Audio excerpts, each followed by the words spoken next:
Ready? Bring me everyone. What do you mean, everyone? Everyone! I have come here to chew bubblegum and kick ass. Barry Manilow know that you raid his wardrobe? Let me explain something to you. I am not Mr. Lebowski. You're Mr. Lebowski. I'm the dude. No one is to stone anyone until I blow this whistle. You can't fight in here. This is the war room. Surely you can't be serious. I am serious. And don't call me Shirley.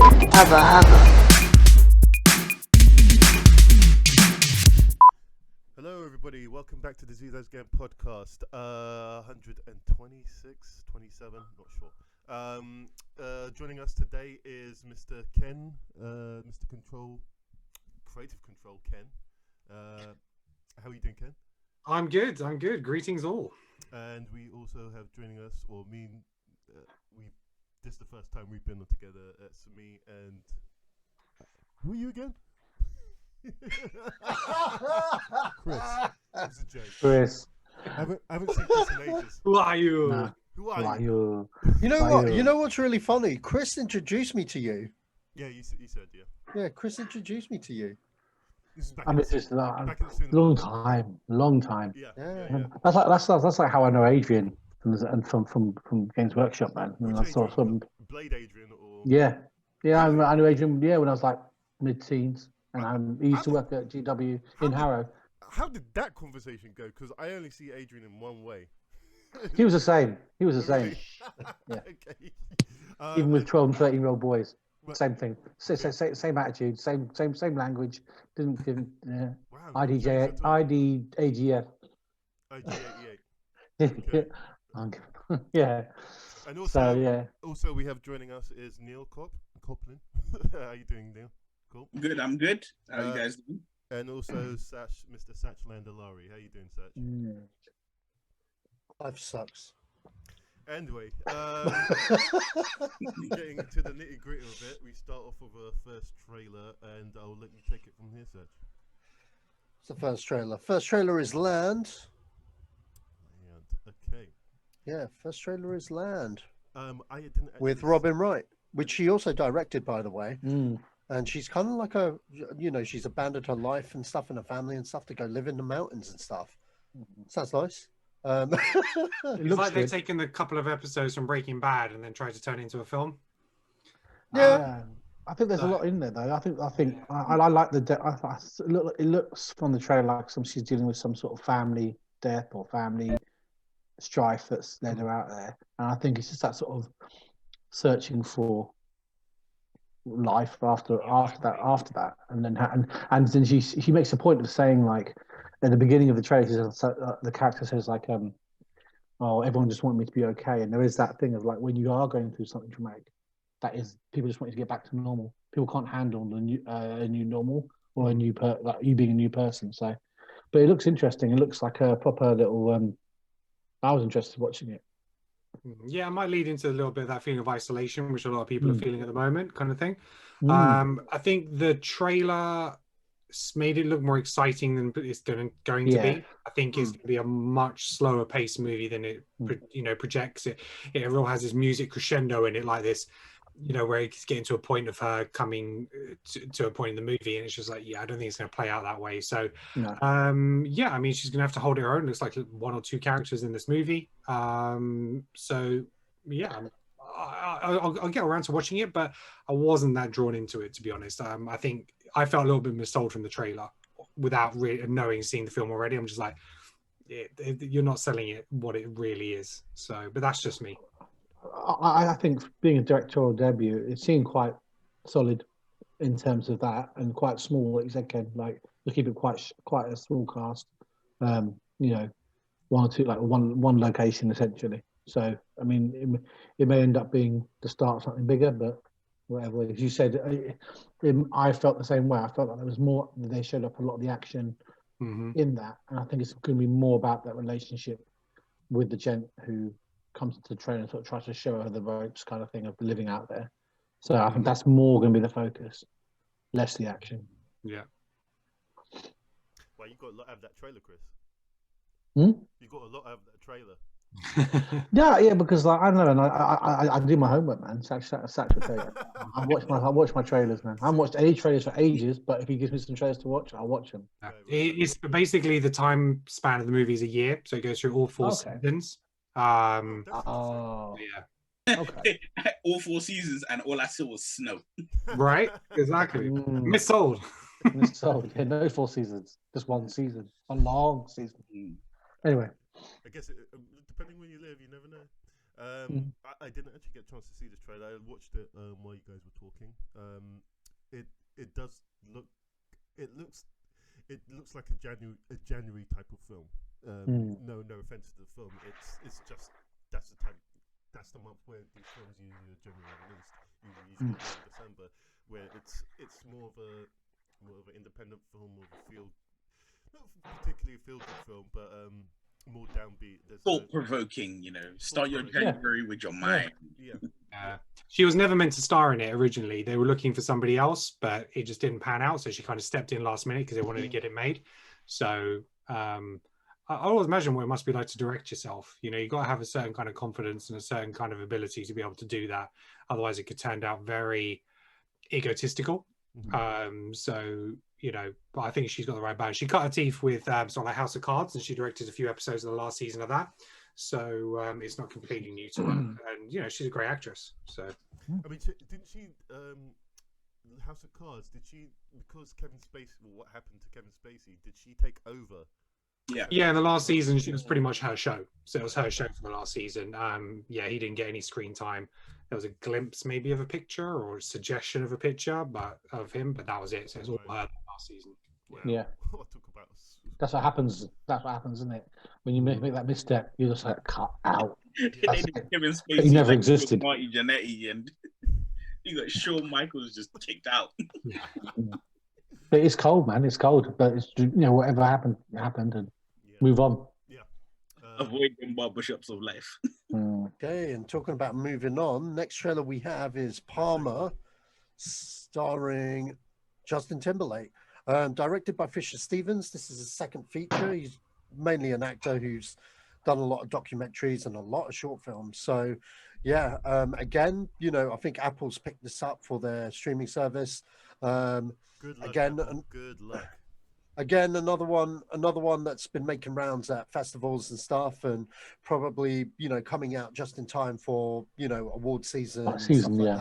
So yeah, I got to say I was kind of impressed with Justin Timberlake's performance in the trailer. To be honest, I've seen him in films and stuff, and I've seen quite a bit of his films and stuff. And sure, he's done a few dramatic roles here and there, but this one there was like something more to it than normal, I feel.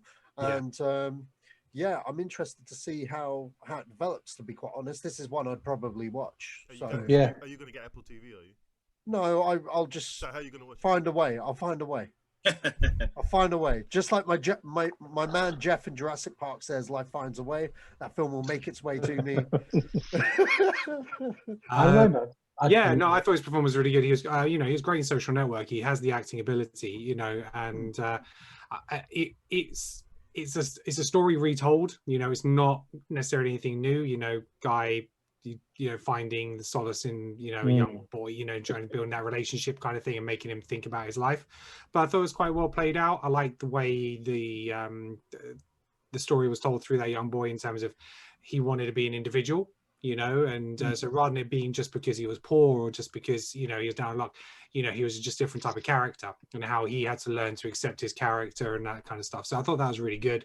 I just thought the trailer was too long. It showed me it was beat by beat what's going to happen. The fact that they showed like the mother coming back and then you get a bit of a courtroom scene at the end, I was like, oh come on, man. That ending part was not necessary. I would not give up on this kid.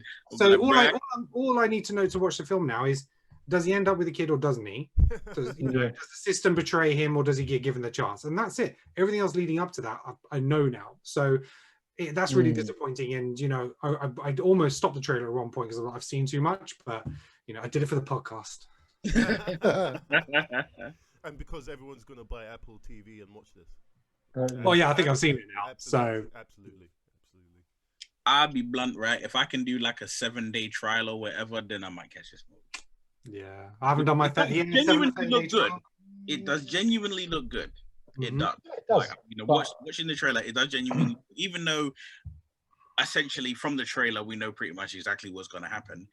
It does look very, very good, and the fact that Justin Timberlake looks good in it is a testament to his acting ability. Because I'm like, you know, like no matter what he does, like, bruv, I'm always gonna see that curly hair and sync, bro, right? So to see him and like, you know, when we say, oh, see someone in a dramatic role, this to me, this is almost the equivalent of like when you see a comedian take on like a serious role and you're like, oh damn, you can actually act, and I'm surprised. What was the sci-fi film he was in with the time on his wrist? What was it called? Oh, In Time. Yeah. I love that film. I love the concept of that film. I don't know about how strong his performance was in it, but that was a sci-fi series. He was playing a character, and for me, that whenever I see that film come on, I always give it a watch because I'm always interested by the concept of it as a film. I think watching him sort of move away from his roots is good. I mean, he's played a number of roles now, and this is just another role. But I do feel the same way as Ken. Like I saw a lot of what happened, but.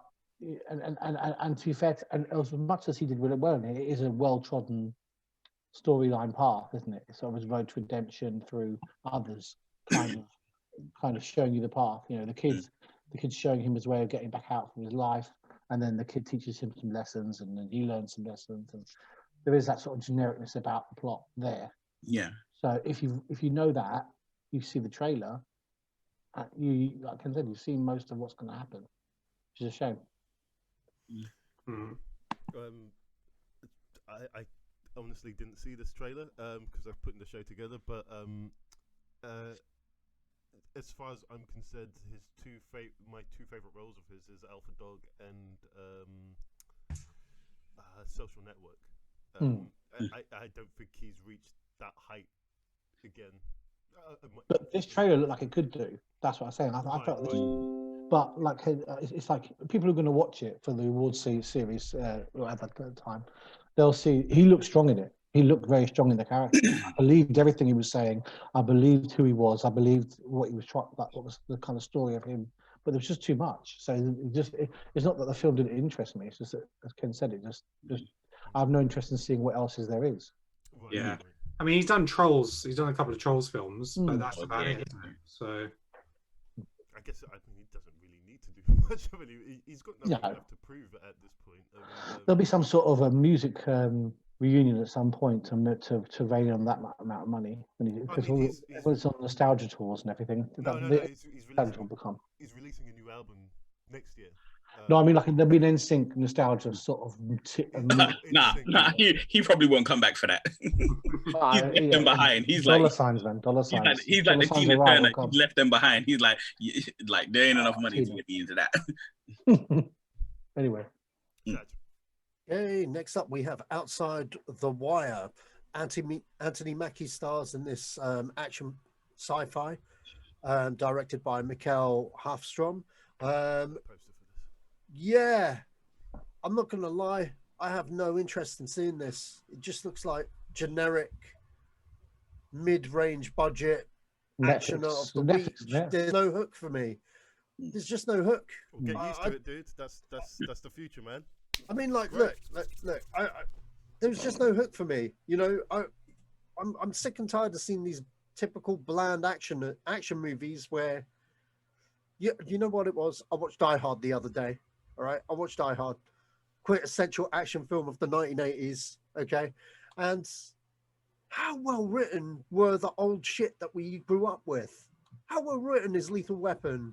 How well all the old shit? Even their sequels where they're totally doing the cash cow thing, and you get stuff now, and it's like it's already the cash cow. It's all by a committee, man. It's committee filmmaking at its finest, man. It's Netflix film, right? Yeah, Netflix film. But I mean, okay. So what's the difference between this and Extraction? Say again? Extraction had great cinematography. It sold me on the stunts and the action. You know, this one, just seemed like overblown CGI, just like dilute. It just seemed very diluted compared to the stuff you got from Extraction. Extraction, when you watched the trailer for Extraction, you knew from the cinematography, you were like, wow, shit, we're in for something special. This just seemed bland and generic, man. I got that from the trailer when I saw the shot of him in the car. And the way it's just the way that film deals with it. Just the way it was filmed, not necessarily. It's not like the story or anything. It's very bland. Totally. Just the way it was shot was quite refreshing. Yeah, so that was the hook. You know what I mean? With action movies, you need a good hook. With John Wick, the hook was Keanu Reeves and the dog, and then eventually, the name kind of sold itself.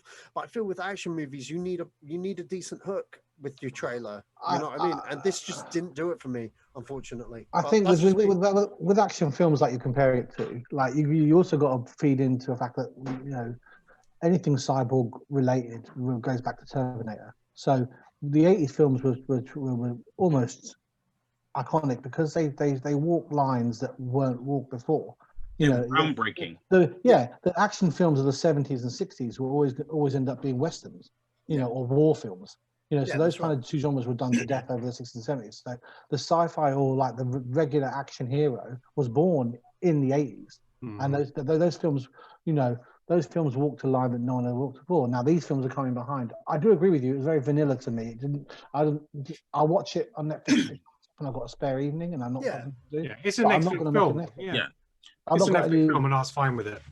Exactly. It's a mid-range film, like you said. It was perfectly encapsulated. Mid-range film you can watch on a weekend or on an evening when you've got nothing else to do.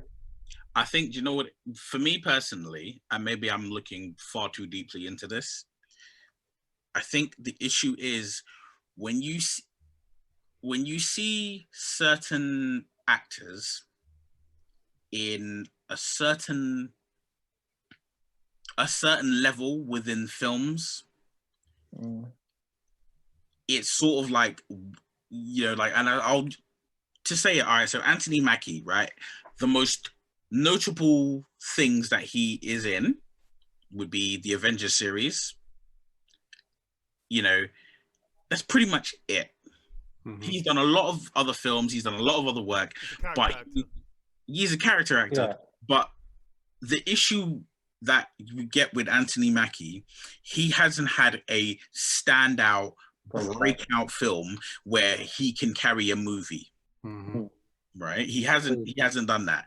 And the last thing I saw him in outside of the MCU was Altered Carbon season 2. And that got cancelled. Yeah, but that wasn't due to him, right? But who knows? But the thing is, the point is, here's where the drama kicks in, though, right? Is Altered Carbon season 2? I could pick any moment of any of those 10 or whatever episodes there are, and that episode, 2 minutes of it is going to look better than this film looked like. There wasn't that crispness, that sharpness, and I'm like, anytime you're making a film sci-fi related, if you don't have the money to do the graphic, to do that serious CGI work, you need to find a way to either not have it in, or do it for real, because it's not, if you can't do it practically and you don't have the money to do it, of that level, your thing's gonna just look like a TV movie. Yes, it's a Netflix film, but Extraction is a perfect example. Obviously, it's not sci-fi related, but Extraction looks like a film that you could say money was spent on this film. It, the time and energy and effort was really invested in it. So yeah, it could have gone into a cinema and been a strong contender. I think it might just be a poorly put together trailer, though. So that's true. But I think I agree what you're saying about Mackie being not a big time. He hasn't that breakthrough performance to hold. He hasn't had that. Like, if you love the MCU and you're a big film fan and you've seen him and other stuff, then you might be like, yeah, I'll watch this. Yeah, totally. But if you're and Falcon Winter Soldier around the corner as well, so that's right from a release point of view. Yeah. Maybe what it is. Maybe he needs a dud before Falcon and Winter Soldier. Maybe. Like, You know when what? I didn't really think of that the Anthony Mackie point of view, because I've always generally found him likable, if that makes sense. No, he's completely likable. Like, so interrupt. He's completely likable. He's just a character actor, though. It's like seeing a film with Sebastian Stan. It's like if somebody gave you a film and they're like, "I hear Sebastian Stan." You're gonna be, if you're looking at it, he hasn't had that breakout role. There's no, you can't name. He's second headliner. He's a second headliner. If you had a festival, it'd be Sebastian Stan just before the main act, or Anthony Mackie just before the main act. You need something else there, especially with the fact that the film itself actually doesn't follow him. It follows someone being inducted into his world. Yeah. So it's almost following the other guy. So he's just the sort. So again, although he is the name, he's not even the main character. Yeah. He kind of is, but he's not. It's really weird. Yeah. He is an actor who bounces off the others. So if you look at like Pain and Gain, The Night Before, Pain and Gain, he's always there and thereabouts within a mix. Yeah. But like you say, he hasn't been that focal point. I haven't seen Altered Carbon, so I don't know in terms of how he's carried that series. But yeah, he's definitely someone who's kind of been around it, but not the center, leading it, focal point. So next up we have The Little Things, with Denzel. Yeah. What do you guys think? This looked amazing. This looked good. Yeah. More old cop Denzel doing his thing. You know what I mean? Yeah, Rami Malek was nice in it. I liked him. Yeah, I see Jared Leto and Rami Malek. I was like, hey, you pulling out some actors in this. Yeah. It's like a 7 Bone Collector type of vibe, you know? Yeah. So yeah, no, I'm down for that. It looked really good talent on screen. Bone Collector's like what, 99?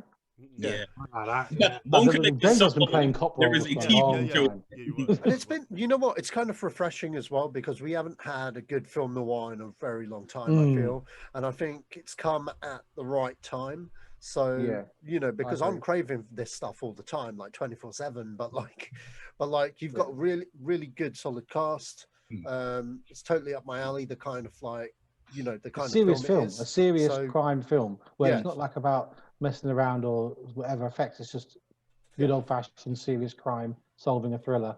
Yeah, it reminded me a little bit of like Prisoners, you know, like Hugh Jackman and Jake Gyllenhaal. That's a fantastic film. Oh, great film. Jared Leto looks like he's walked straight out of Requiem for a Dream straight into this film. Yeah. It's literally all right, whatever. I'm filming this one. Yeah. You know what it was? You know what it is? For me, like I'm never the type of person who's like, oh, you know, Oscar nominated actor or Academy Award nominated actor is in a film. I'm like, oh, I must watch it. But it did say something to me at the very end, like when the trailer was pretty much done, and it was just like Academy Award winner Denzel Washington, and I'm like, yeah, I saw the film he won his award for. And it was like Academy Award winner Rami Malek, and I was like, yep, 2 for 2. And it was like Academy Award winner Jared Leto, and I was like, yep, that's a hat trick. Yeah. I like the concept of it. I like the concept. I like the look of it. I'll watch it. That comes out in February. Yep, watch it in February. Feels all good. Valentine's Day would be nice.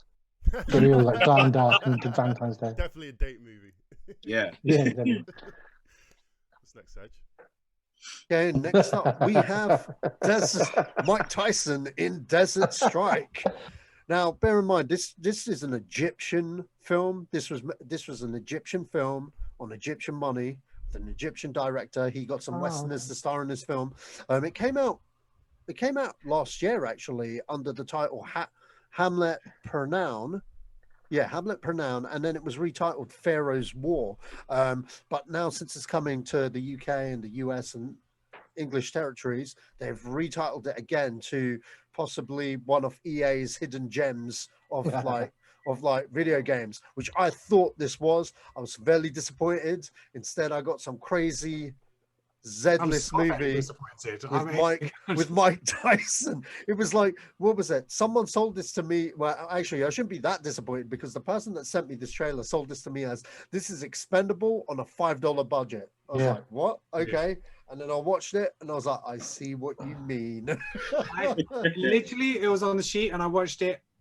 I kept waiting for the parody. I kept waiting for the director to go cut and then have that kind of interaction on the screen. No, that was great. What are you talking about? You know, you got to do this. I really thought it was some kind of parody. Like Tropic Thunder. Do you know at the beginning of Tropic Yeah, Thunder? exactly. And it's like, cut, no, this is bullshit. You know, and the fact that they both got a lisp. Yeah. So like the hero Oh and my the God. villain, and I was just Oh my like, God. yeah. And I was just like, I kept waiting for it. And I was like, he's still going. He's still going. Oh no, this is an actual thing. Some streaming service to pick it up though, because they want filler. Some streaming service to pick it up. Of course. No, it was Netflix. so bad. No, Exactly. I know Netflix How much money do you think they spent on bad. that? How much money do you think could be spent on Dread 2? Netflix has got money to burn, but they ain't that stupid. I couldn't believe it was a real thing. I love the bit where they do the credits of like the guy's name from the mountain. It's like this huge long name. Yeah. Like, right, yeah, the mountain from Game of Thrones. It was just like, it was crazy. Seeing him act where he actually had like enough dialogue and stuff. You know what it did? And it was like, maybe this is why they didn't have you talking Game of Thrones. It was like, he probably had lines. He probably had lines. They did it and just say, okay, just stand there for a minute. That'll work. Okay, that's cool. That's cool. And it was just like, do I not have dialogue? And it was like, Bridget, put this helmet on, but it covers my mouth. But like, yeah, what a film! 5 stars. Definitely. I need to see it. I need to see it because I think it's going to be even funnier. Like, that's the thing with a trailer. You're waiting for the trailer to be serious, but it's actually a serious film now. Then before you're going to be even worse bits in that film when you watch it as well.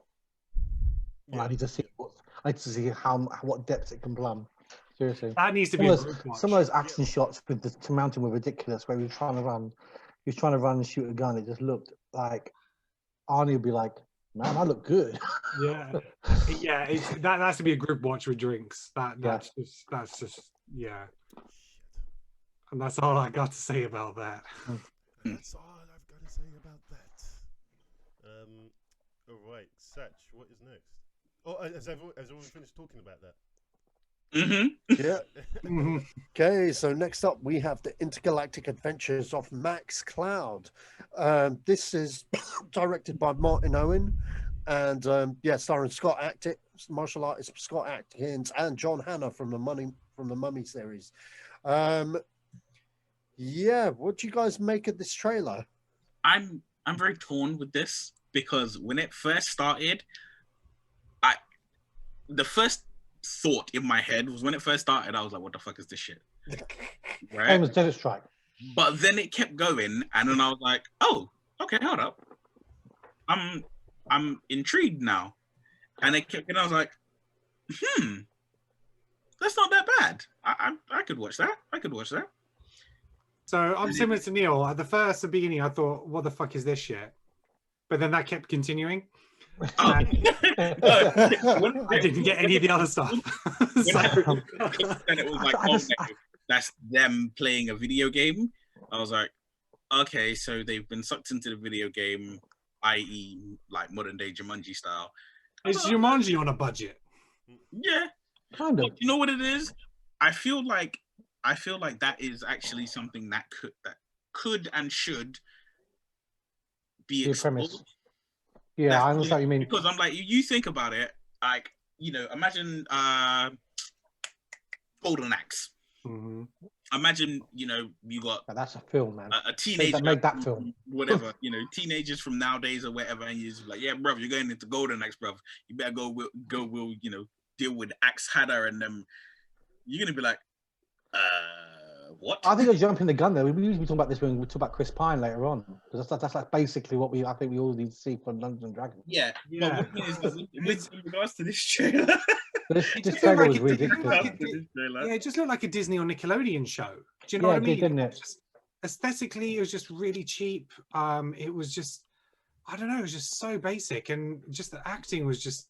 I know it's supposed to be over top because they're characters in a game, but there's still a level. You know what I'm saying? It's like it just didn't speak to me at all. I thought it was quite. I just couldn't grasp the premise of it. Like I can understand the getting sucked into a video game thing, but then her friend comes around and then plays her, and it's like I don't understand. Like I didn't quite get what was her motivation in terms of like what was she trying to find out, or was she finding something out, or you know what, like there's a journey involved. Like with Jumanji in the better films, there's a journey involved in like from the video game side of things, or rescuing someone, or someone stuck there. Yeah, but that's what they took the Jumanji part of the Jack Black bit, where obviously he's playing a girl.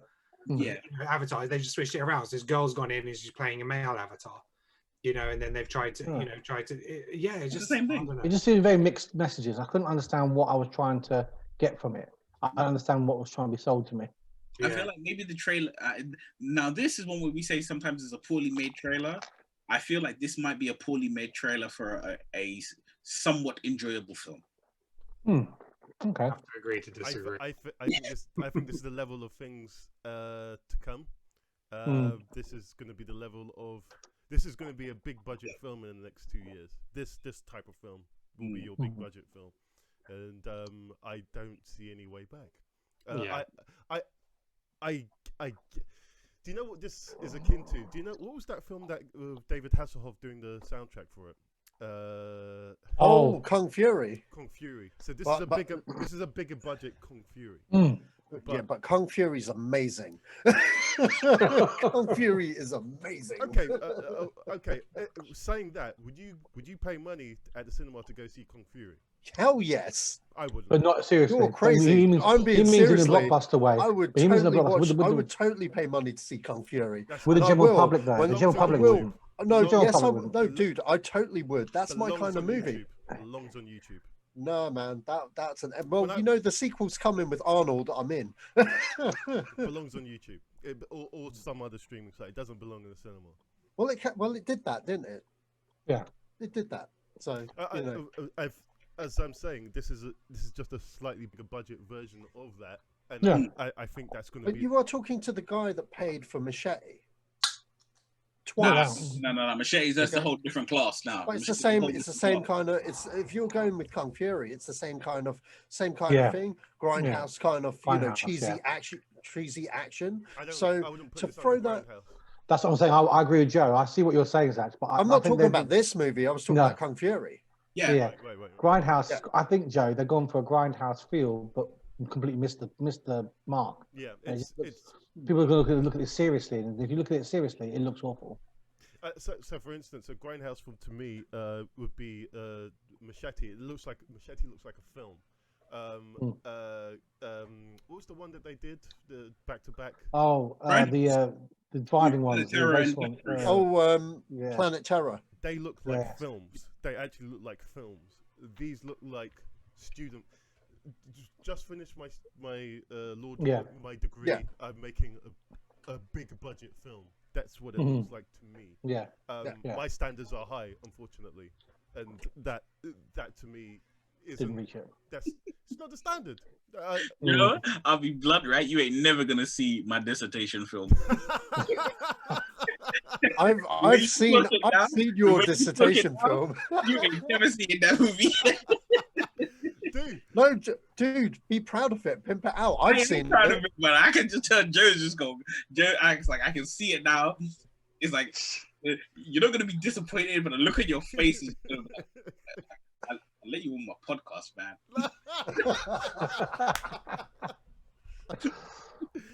No offense to anyone else. There's a process. This Max Cloud is just not that. Yeah, I agree. And that's what.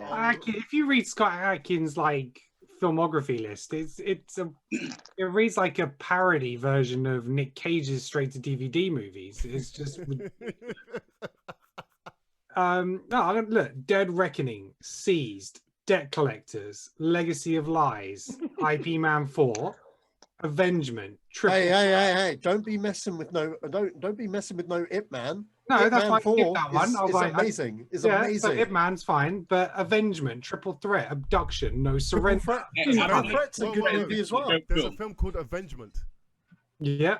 Oh my god. Benjamin, Accident Man, American Assassin, Savage Dog, Eliminators. It's like, come on, man. It's like Steven Seagal type to point out, dude.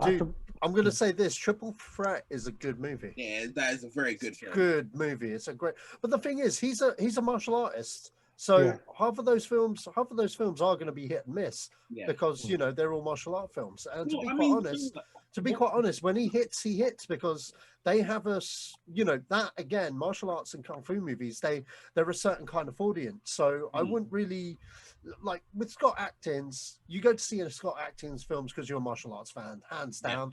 I am a martial arts fan, and to be honest, I haven't really seen that much Scott Adkins of his work. I've seen the odd title and stuff. Obviously, I saw him in It Man because I wasn't watching it for him. I was watching it for Donnie Yen, man. And fucking all of those films are big, man. So, but I was gonna say Mike Tyson's in 3. Exactly. Mike Tyson's in 3. So, like, it's catered to a particular audience. They know it's the DVD market as well. So, and he's a huge action star in that circle. It's kind of like who's the guy that Colin knows? What's that guy called? Gene JD. Yeah, him. But he's in Marvel films. Yeah, but so Scott Adkins. He was in Doctor Strange. So was he. Well, there you go. They've probably been in a couple together. Yeah. But you get my point, kind of thing. Scott Adkins has a particular fan base and a particular kind of thing. This kind of fits right in there. Yeah. You know what I mean? I don't know. I haven't seen it. I've seen the trailer. It's not your usual Scott Adkins things, that's for sure. No, it's not. They're doing. I didn't see any martial arts in it, unless like I've forgotten. No, that's what I was going to say. Sacha. I didn't see anything. There was one very small bit of martial arts in there. Oh, okay. But you know what? You are absolutely right, because I think when I think of, especially when Ken was going through the list of his filmography, I think all that was going through my head was, I was like, what this sounds like? Sounds like Chuck Norris. Sounds like Cynthia Rothrock. Jean-Claude Van Damme. It does. It's Van Damme. Wow. It's those people that it's like, I don't really care what what the film is about. I'm here to see this person who I know could legit kick ass. Yeah, exactly. Like, I mean, I remember the first time Scott Adkins was in a film called Ninja, and it was like, there's Ninja. Oh, Ninja was great. Ninja, and then they did a sequel. And I was like, these films aren't good, but damn, he is good in it. Yeah, totally. Okay, so next up, silence. Next up, we have Nobody. I like this. I quite like this trailer. It's by the John Wick team. Yeah. You can tell that from the film. I'm assuming it's set in the same universe, because they said they were going to do like a shared universe with certain characters and stuff and bring them all into the Hotel Continental TV show, which Keanu Reeves is in. I wonder if this is one of those characters spin-offs. I still reckon that John Wick is connected to the Matrix 4. There are too many damn clues, and I'm standing by that until I'm proved wrong. Fair enough, man. No, this looked good. I mean, I wish they tied it into the Better Call Saul universe. That'd be amazing if it was. I wanted this to be Better Call Nobody, man, because it was like it would be just like him like switching, right? Like everything that he's gone through, identity change, this, that, and the other, and just like, fuck this shit, and just went out and leashed. So yeah, it's one of those, I suppose, when we got like Liam Neeson in that kind of Taken role, it was like suddenly somebody that you never saw in that kind of role before, and they owned it, and it was just like, that is brilliant. And for me, that's this. He's very much a character actor, voice actor, and to see him do something like this, I was like, that's brilliant. It's nice change of pace. Yeah, so I'm so down for seeing this. I thought it looked brilliant and so much fun. It does look good. It looks really and good. This is exactly why that Death Wish remake never worked. You know what I mean? Because Taken worked because, like you said, Ken, like it was somebody that wasn't known for like hardcore action movies. He'd been in movies where there was actions and stuff, but he was always the guy that died, or you know what I mean? He was never done serious films. He done very serious films. Yeah, He's been a serious actor. Exactly. So it was a completely different change of pace. Much like Charles Bronson. When Charles Bronson did the original Death Wish, you know what I mean? He was known for westerns, but he wasn't like the guy. You know what I mean? wasn't really the guy, and that's why Death Wish was like such a cool thing, because after Death Wish, he was like in all the action movies. You know what I mean? And he was the original mechanic. Oh my god, Yeah. Christopher Lloyd's in Nobody. Yeah. Yeah. You not see him in the trailer. He was the old guy sitting down talking to him. Yeah, so- Dad or something. and what's great about the poster, it's the same poster as John Wick, but instead of the guns, it's fists. Yeah. So, yeah. Good, So, good stuff, man. Yeah. Okay. So Holy cow. nobody for the win. Okay. Next up, we have Shadow in the Clouds. I like this. I like the look of this on the trailer. I'm still not sold on what it is, like whether it's like a action horror, because there was some in the trailer. There were creatures in it, and I was like, I'm not sure about that. But I like the visuals of it. It looked enjoyable, like actiony. I got time for her. I think she's great. Chloe Grace Moretz, is it? Yeah, Yeah. Chloe Grace. Yeah, I went on a bit of journey with this trailer because I started watching. I thought, okay, it looks quite interesting, and then obviously the monster appears. You're like some Cloverfield monster. Yeah, that's what I was thinking. I was What the like, fuck is this shit? Mhm. But then as the trailer grew on, I'm like, you know what, that looks fun. So I'm just like, for me, this is the type of difference of good fun versus bad fun. So you got Desert Strike fun, and then you got this kind of fun. So this just looks a little bit more enjoyable. Obviously, a little bit more polished. A little bit more polished. And this looked like a lot of fun. And I thought this was pretty good. And you can see the reviews. Everyone is like, it's big, it's bold, it's just bizarre. It's like, it's not taking itself seriously, but it's not a parody of itself either. It's just like, here's some just crazy go for shit. it. Just Just enjoy go for it. Yeah, Just go for it and just have fun with You it. know what it is? You know where this film sold me? I'll tell you the exact moment it sold me. I'm gonna predict it, and I'm gonna see if he says anything. Go ahead. Is when she falls out of the plane and it explodes, flies back. The force of the explosion pushes her back into the plane. I knew you were gonna say that. He's there, and he's like, "Welcome back," and I was like, "Yeah, I've watched this." No, it's just like, At the bottom of the credit says the laws of physics were not harmed in the making of this movie. Yeah, I'll watch this one. What did you think, Seth?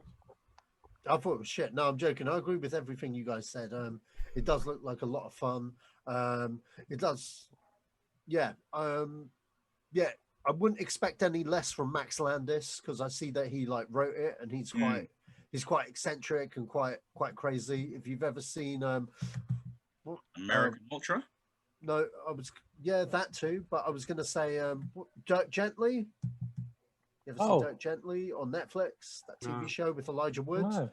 That is batshit insane. Okay, you watch the first episode, you're like, I want to watch more, but this is like next level crazy, and that's what I got from this trailer. So, which is exactly his kind of style. So I'm intrigued. Go for it, man. So yeah. Next up, okay, onto the news. Yeah, so We're going to talk about that trailer which dropped today. Shit, I forgot all about that trailer because it's not on our itinerary. Coming to America. It's a teaser trailer, but it just shows you. Remember that? Remember this? Remember these guys? Remember him? Remember her? They're all back. Yeah, literally all back with a few little extras in the trailer. I was surprised how excited I was about it. Same.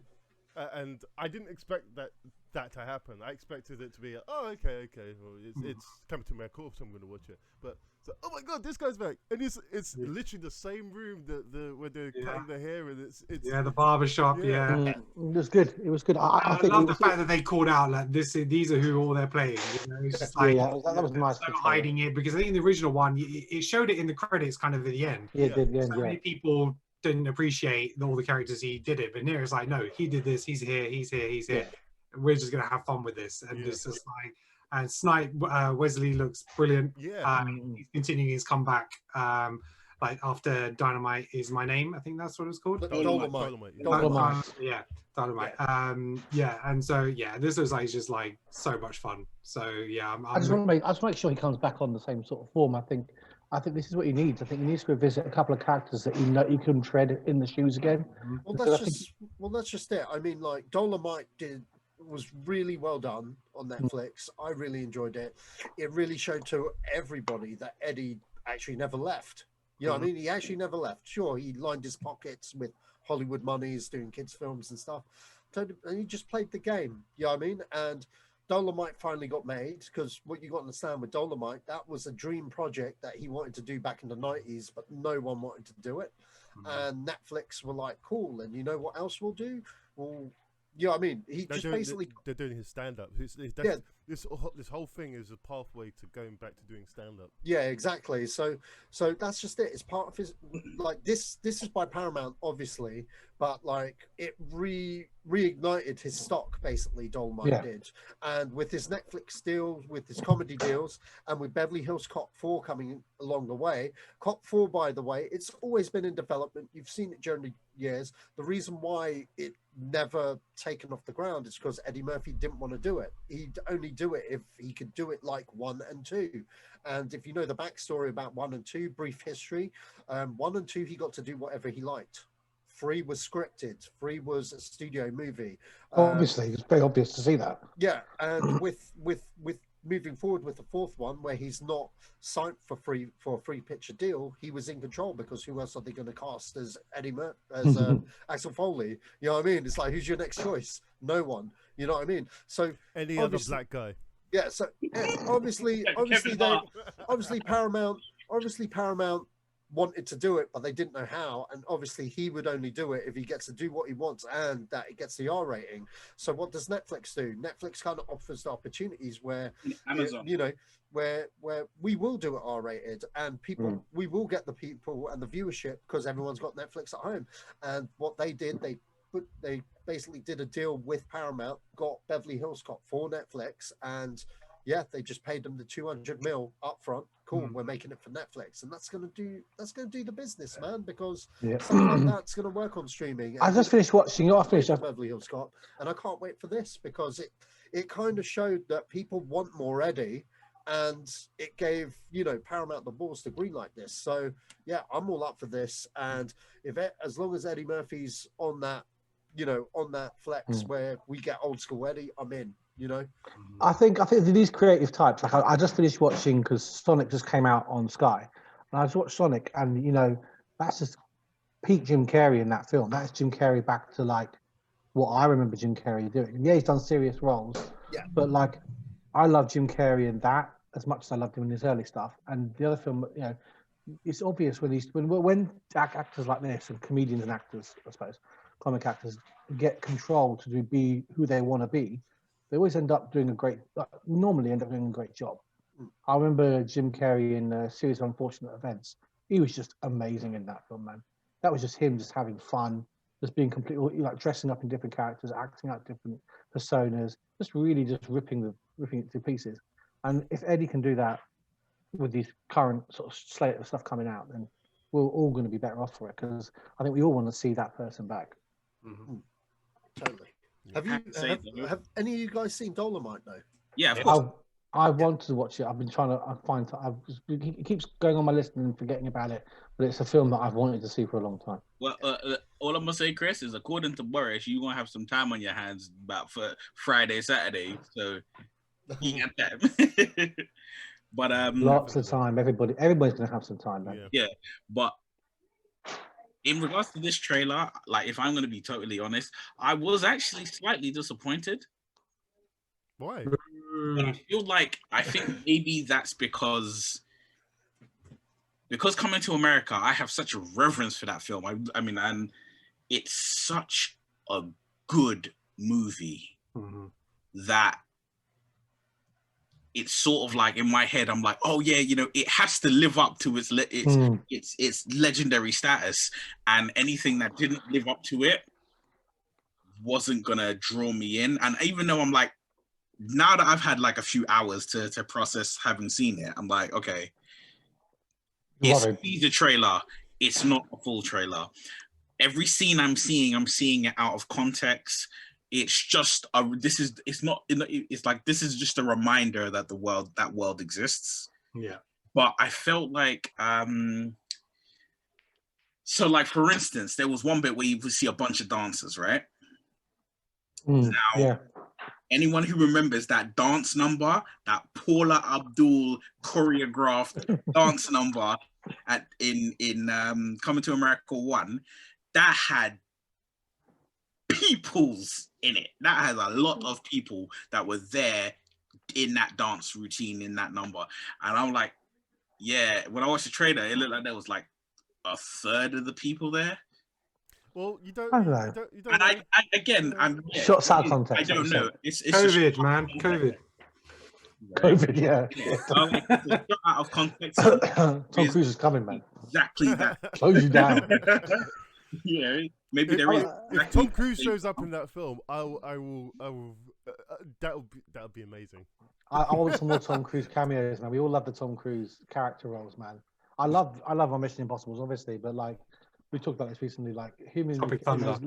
Tropic Thunder, him in That's him his in best one. Rock of Ages. No, Rock of Ages, man. I know if you don't like musicals, that's fine, but Rock of Ages, he is amazing in that film. Like, I forgot about that film. Yeah, it's a stage. Yeah, it's a film of a stage show, and there is that element to it. But you forget that Alec Baldwin was in that. You know what I mean? Like the main cast, the protagonists were young, people that were just coming through. But he was great in it. You had what's her name? Welsh one, married Michael Douglas. Catherine Zeta-Jones. Catherine Zeta-Jones was in it, and she was great in it. So there's a lot of fun in that film. But he's great. And Tom Cruise in character roles. More of that, please. Carry on. He was in Goldmember. Was he in Goldmember? Who, Tom Cruise? Yeah. Yes. Yeah. He was playing Austin Powers parody movie. Yeah. Within the movie. Within the movie. Yeah. Yeah. See, I think although he's obviously got a lot of stuff going on behind the scenes, like he seems to have a good eye for these roles, like that. Like he has a good eye for and he really commits to them. So like if you go back and watch interviews with Russell Brand, he said that he turned up in costume in proper rock star costume to the tapings to the script readings and would act as he was in the film. And if you have a chance to watch it, Joe, just like how he acts like a front man of a rock band, it is pretty special, and he sings in it, which is just genius. Okay. He's not got a bad voice. Anyway, carry on. Okay, so next up, the OG Mandalorian, Jeremy Bulloch, passed away. Also known for his role in Octopussies as, is it Smythe or Smithers or what? Smithers. Yeah. Smithers. Yeah, Smithers. Yeah. Roger Moore rolled with this guy in that Bond film. And his name was Smithers. Yeah. Yeah. Smithers, come here. Yeah. Are you sure? Yeah, exactly like that. Yeah. Okay. So well, that's what IMDb says. I haven't seen Octopussy in a while, probably since last year. But films. But he was in a few films. But yeah, he was quite a working TV actor. Yeah, British TV actor. Never really found like a A-list role kind of thing. But he was always known for being Boba Fett. He also played other characters as well in the series as well. Like he was like that Imperial officer in Empire Strikes Back, and then you had him. And then you had character actor, so they had him in because he was behind the mask. Yeah, in Boba, they had him in different. Yeah, they had him in different roles in the series and stuff. Never quite made it to Mando, which is unfortunate because he is the OG, but well loved amongst the fan base. So I think it is the fan base, because if you ask any average moviegoer or any average Star Wars fan, they wouldn't be able to tell you who to play Boba Fett in the original movies. Oh, yeah, of course. Is very much, but I know he did a lot of the Comic Cons, and he served the fans a lot there. He would sign things and greet people and spend a lot of time with the fans. So huge respect to that. So I think my friend Alex has got a signed comic from. Actually, I've got a signed comic from him. Oh, nice. Yeah, a signed Boba Fett comic. So Alex got it for me when he went to a Comic Con. So yeah, so a gentleman. So, but yeah, sad. Very sad. He's with before. Okay. So next up, so big news. MGM look like they're selling their IPs and all their assets for a lot of, looks like they're going down. They're going down. They're sinking. Disney buy them all. Yeah, everything. MGM basically like the top shop of film industry. No. More importantly, I want Sylvester Stallone to buy back Rocky, man. Seriously. For £1. For $1. Yeah. I'd buy that for $1. And then make Creed 3 and make bank. for real though, real talk though. Sylvester Stallone, I know he wanted to buy back the Rocky franchise back around the time of Rocky V. He was kind of adamant about it, and you know, luckily they didn't want to reboot it or anything, and you know they've respected not going down that route and stuff. That's why Creed. They let him make that choice with Creed.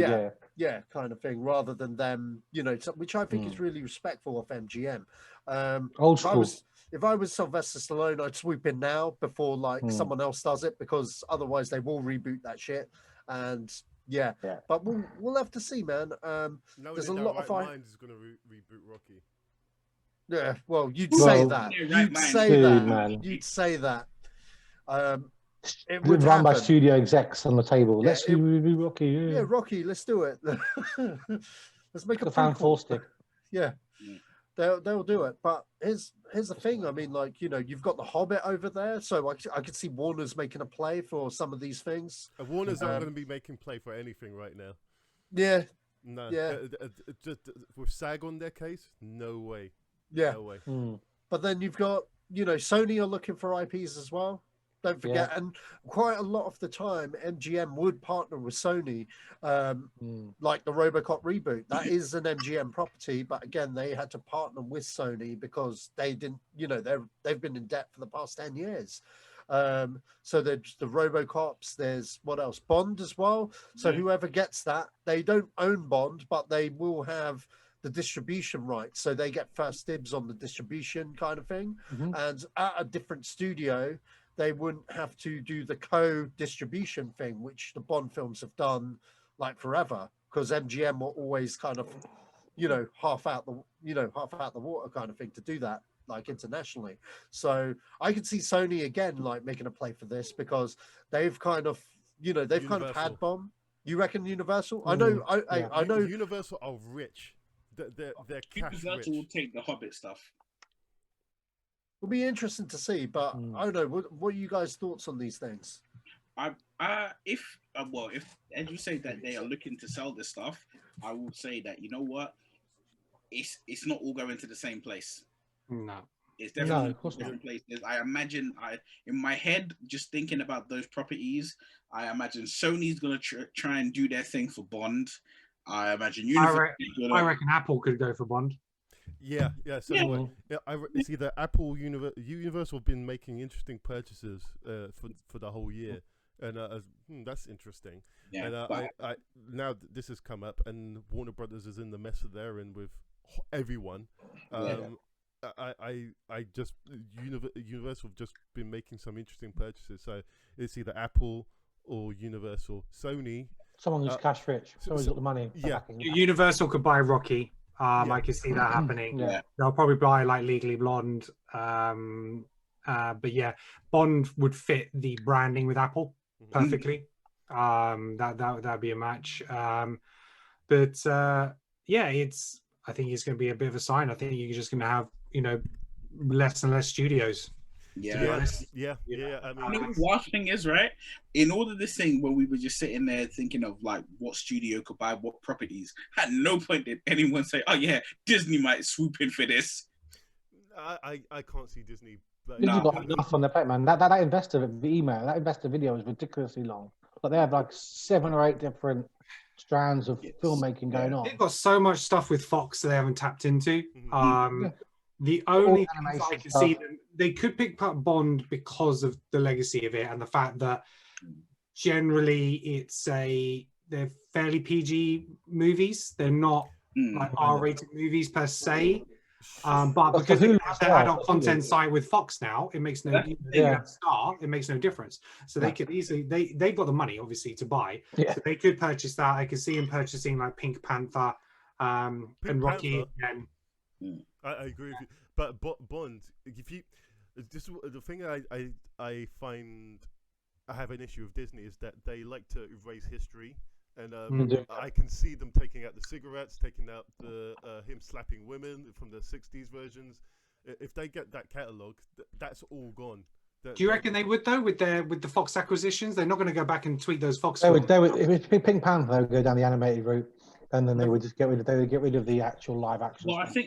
I think what it is the stuff them like removing cigarettes and stuff, Joe. I think that's more for stuff that they know will reflect on them. Mm-hmm. I think like if they were to they would turn around and buy a Bond franchise, they wouldn't tweak those. They wouldn't make those tweaks because it's not going to reflect on them. These are things that were made by other people, distributed by other people, became famous in the hands and the creative juices and talents of other studios. They had no sense in it. It would be like, changing, like it would be like the equivalent of seeing like Die Hard, and it would be like, oh, okay, but yeah, he's not going to say, yippee-ki-yay, motherfucker anymore. Wasabi? Yeah, that's what he used to say on ITV. On ITV, it was yes, used to say. the very first time I saw it, that's what he said, and I was I was like, what? Gotta know your stuff, man. Yeah, but yeah, I think pulled that out of Disney. They pulled that out of the Lone Ranger. But I think that they change it on things that it will reflect on them because they had a good hand in making it. Or whatever. Yeah, but I don't believe that even if they were like to start throwing their names into hat to get stuff, I don't think, even though they have the money for it, I don't think they would get it. I see Bond more as going to like Sony. Not to say whether they would do good or bad with it. I'm just like, when I'm visualizing things, I'm like, yeah, I can see the Sony logo popping up with the next Bond film coming. Or it has Universal coming up. That's the thing, it has done in the past with the co-venture deal that they have on the Bond film. Sony has had it since Casino Royale through to the last movie. This time round, they've partnered with Universal, and Die Another Day was with 20th Century Fox. All the previous Bond movies were with Universal artists until they went bankrupt. So, but they've been remade now. United Artists, sorry. And that's just it. I can see why Sony would, because Bond has been quite a profitable IP for them during the Daniel Craig era. Each one has made bank, and now it's a bit. You got to understand with Sony, their biggest IP is Spider-Man. It's their only $1 billion IP, thanks to Far From Home and their team up with Marvel. And outside the Spider-Man, it's James Bond, and they don't even own that. So, I could see them trying to have meetings with Barbara Broccoli to be like, hey, come with us, but at the same time, in saying that, that's just one thing that I know they'd probably want a gun for. Whether they can do it and have the money for it, that's another thing, because I can also see Joe's point of view with Universal. And Universal, like, what IPs do they have outside the Mummy and Fast and Furious? The whole music industry. Okay. Yeah. Okay. Fair enough. But I was just talking only films, but No, but that's where they get. That's where the money from. Universal are a lot bigger than people understand. They've got their fingers in so many different fucking pies. Well, isn't it? It's Universal NBC, so like they got a whole TV network. Yeah. It's not even just that. It's Viacom. It's It's gosh, what is the other?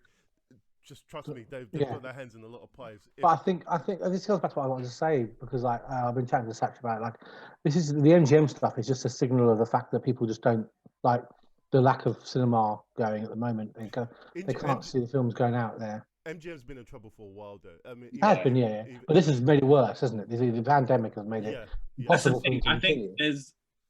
Sorry to interrupt. I think there's a thing of a lot of companies in every industry, whether it be like fashion, film, music, whatever, entertainment, whatever it is, a lot of companies are literally just treading water. And because of the name of the company, we just expect them to be massive. Who would expect MGM to be in trouble when you're like, that's MGM? Only if you knew the business, like Sacha said, like for 10 years they've been in trouble. Yeah, but those people know. But if you're not someone kind of that knows that you're not in the inside of that, you would never. If somebody said to you, the company that makes James Bond is in financial trouble and it has been for the last 10 years, you'd be like, what?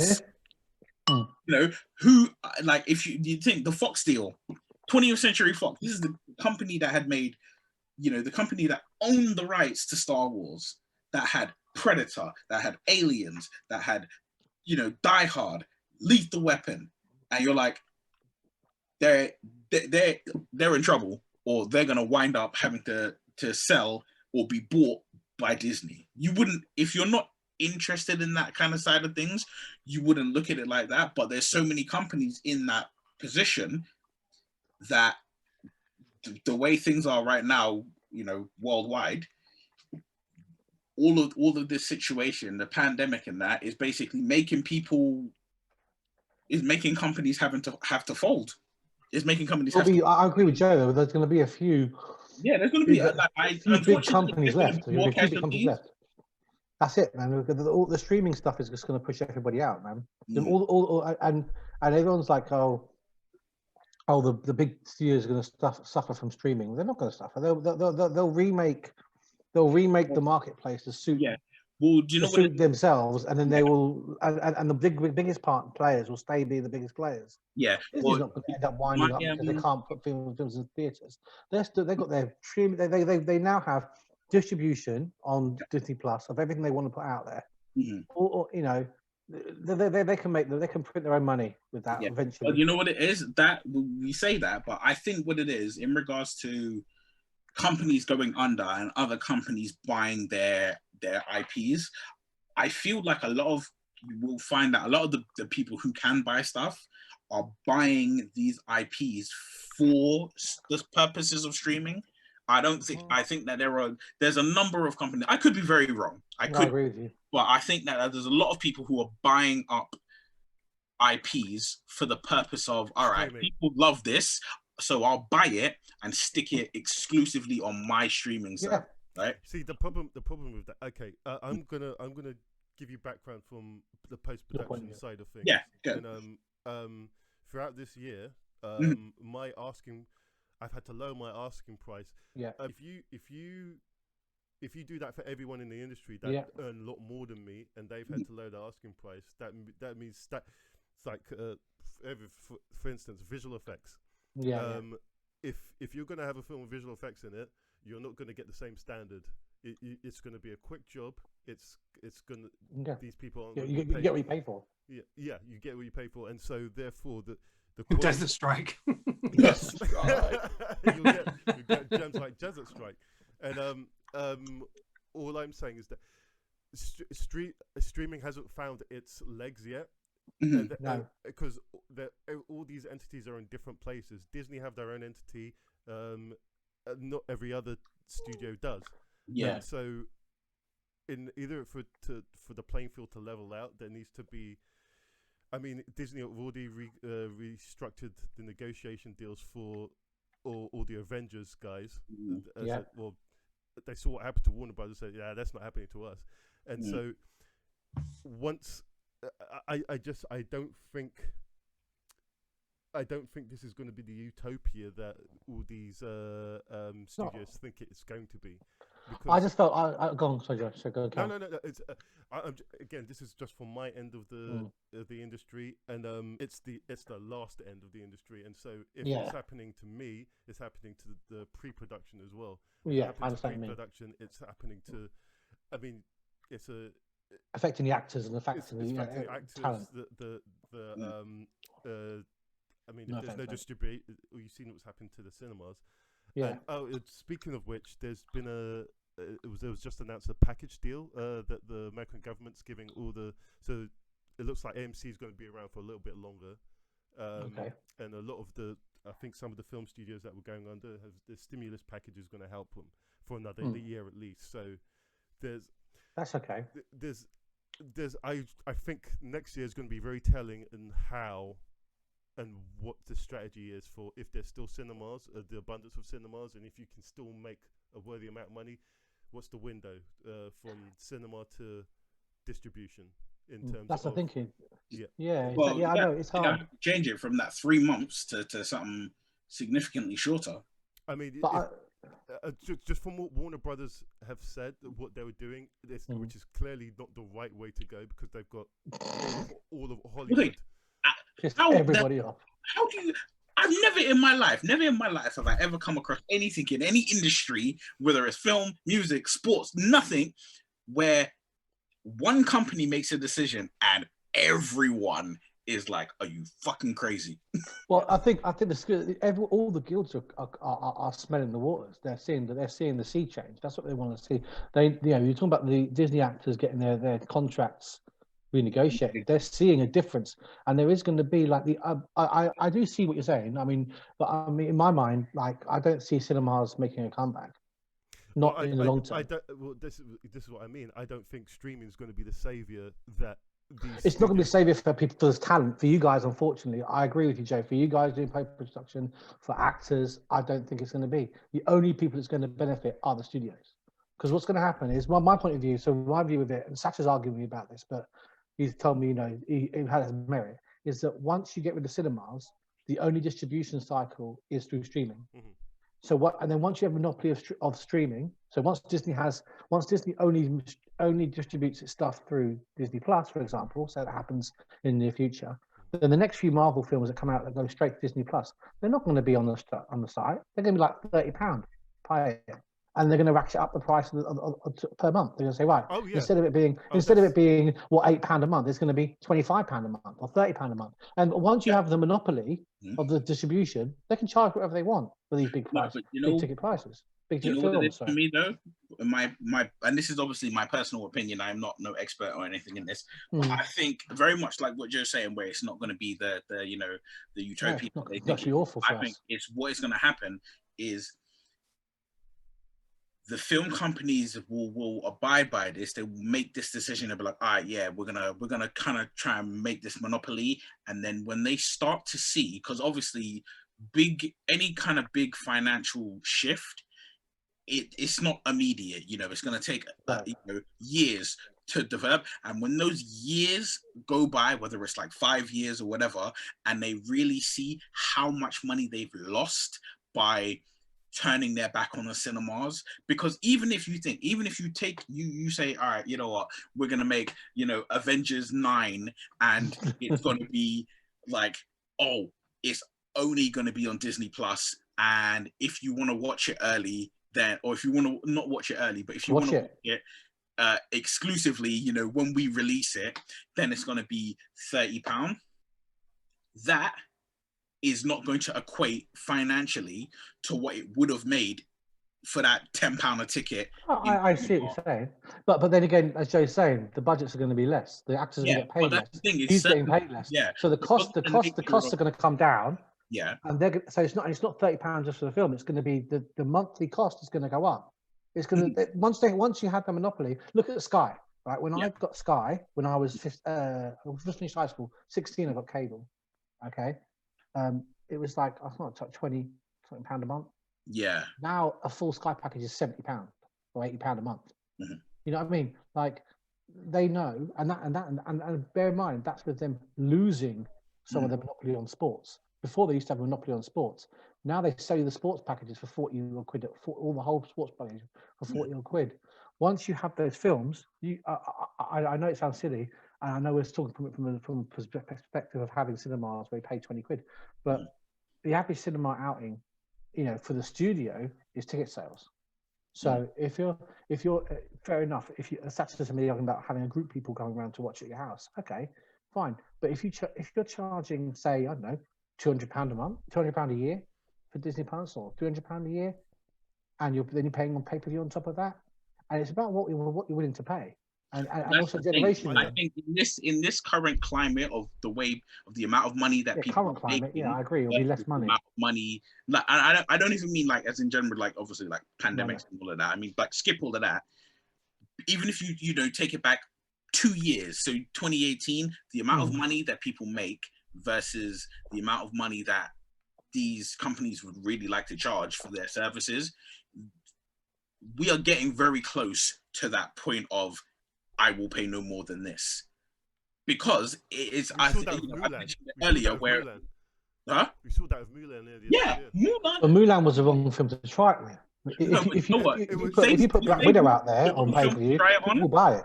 You know what? We say Mulan was the wrong film to try it on, but the more and more I think about it, it was the perfect film to try it on, because it makes them know they should already know as a company. There's no such thing as a sure thing, right? They thought John Carter was going to be the championship winning trophy, right? And I was like, bruv, wow, that was the dirtiest pair of football boots I've ever seen not get played in. I love John Carter. Sorry. Right?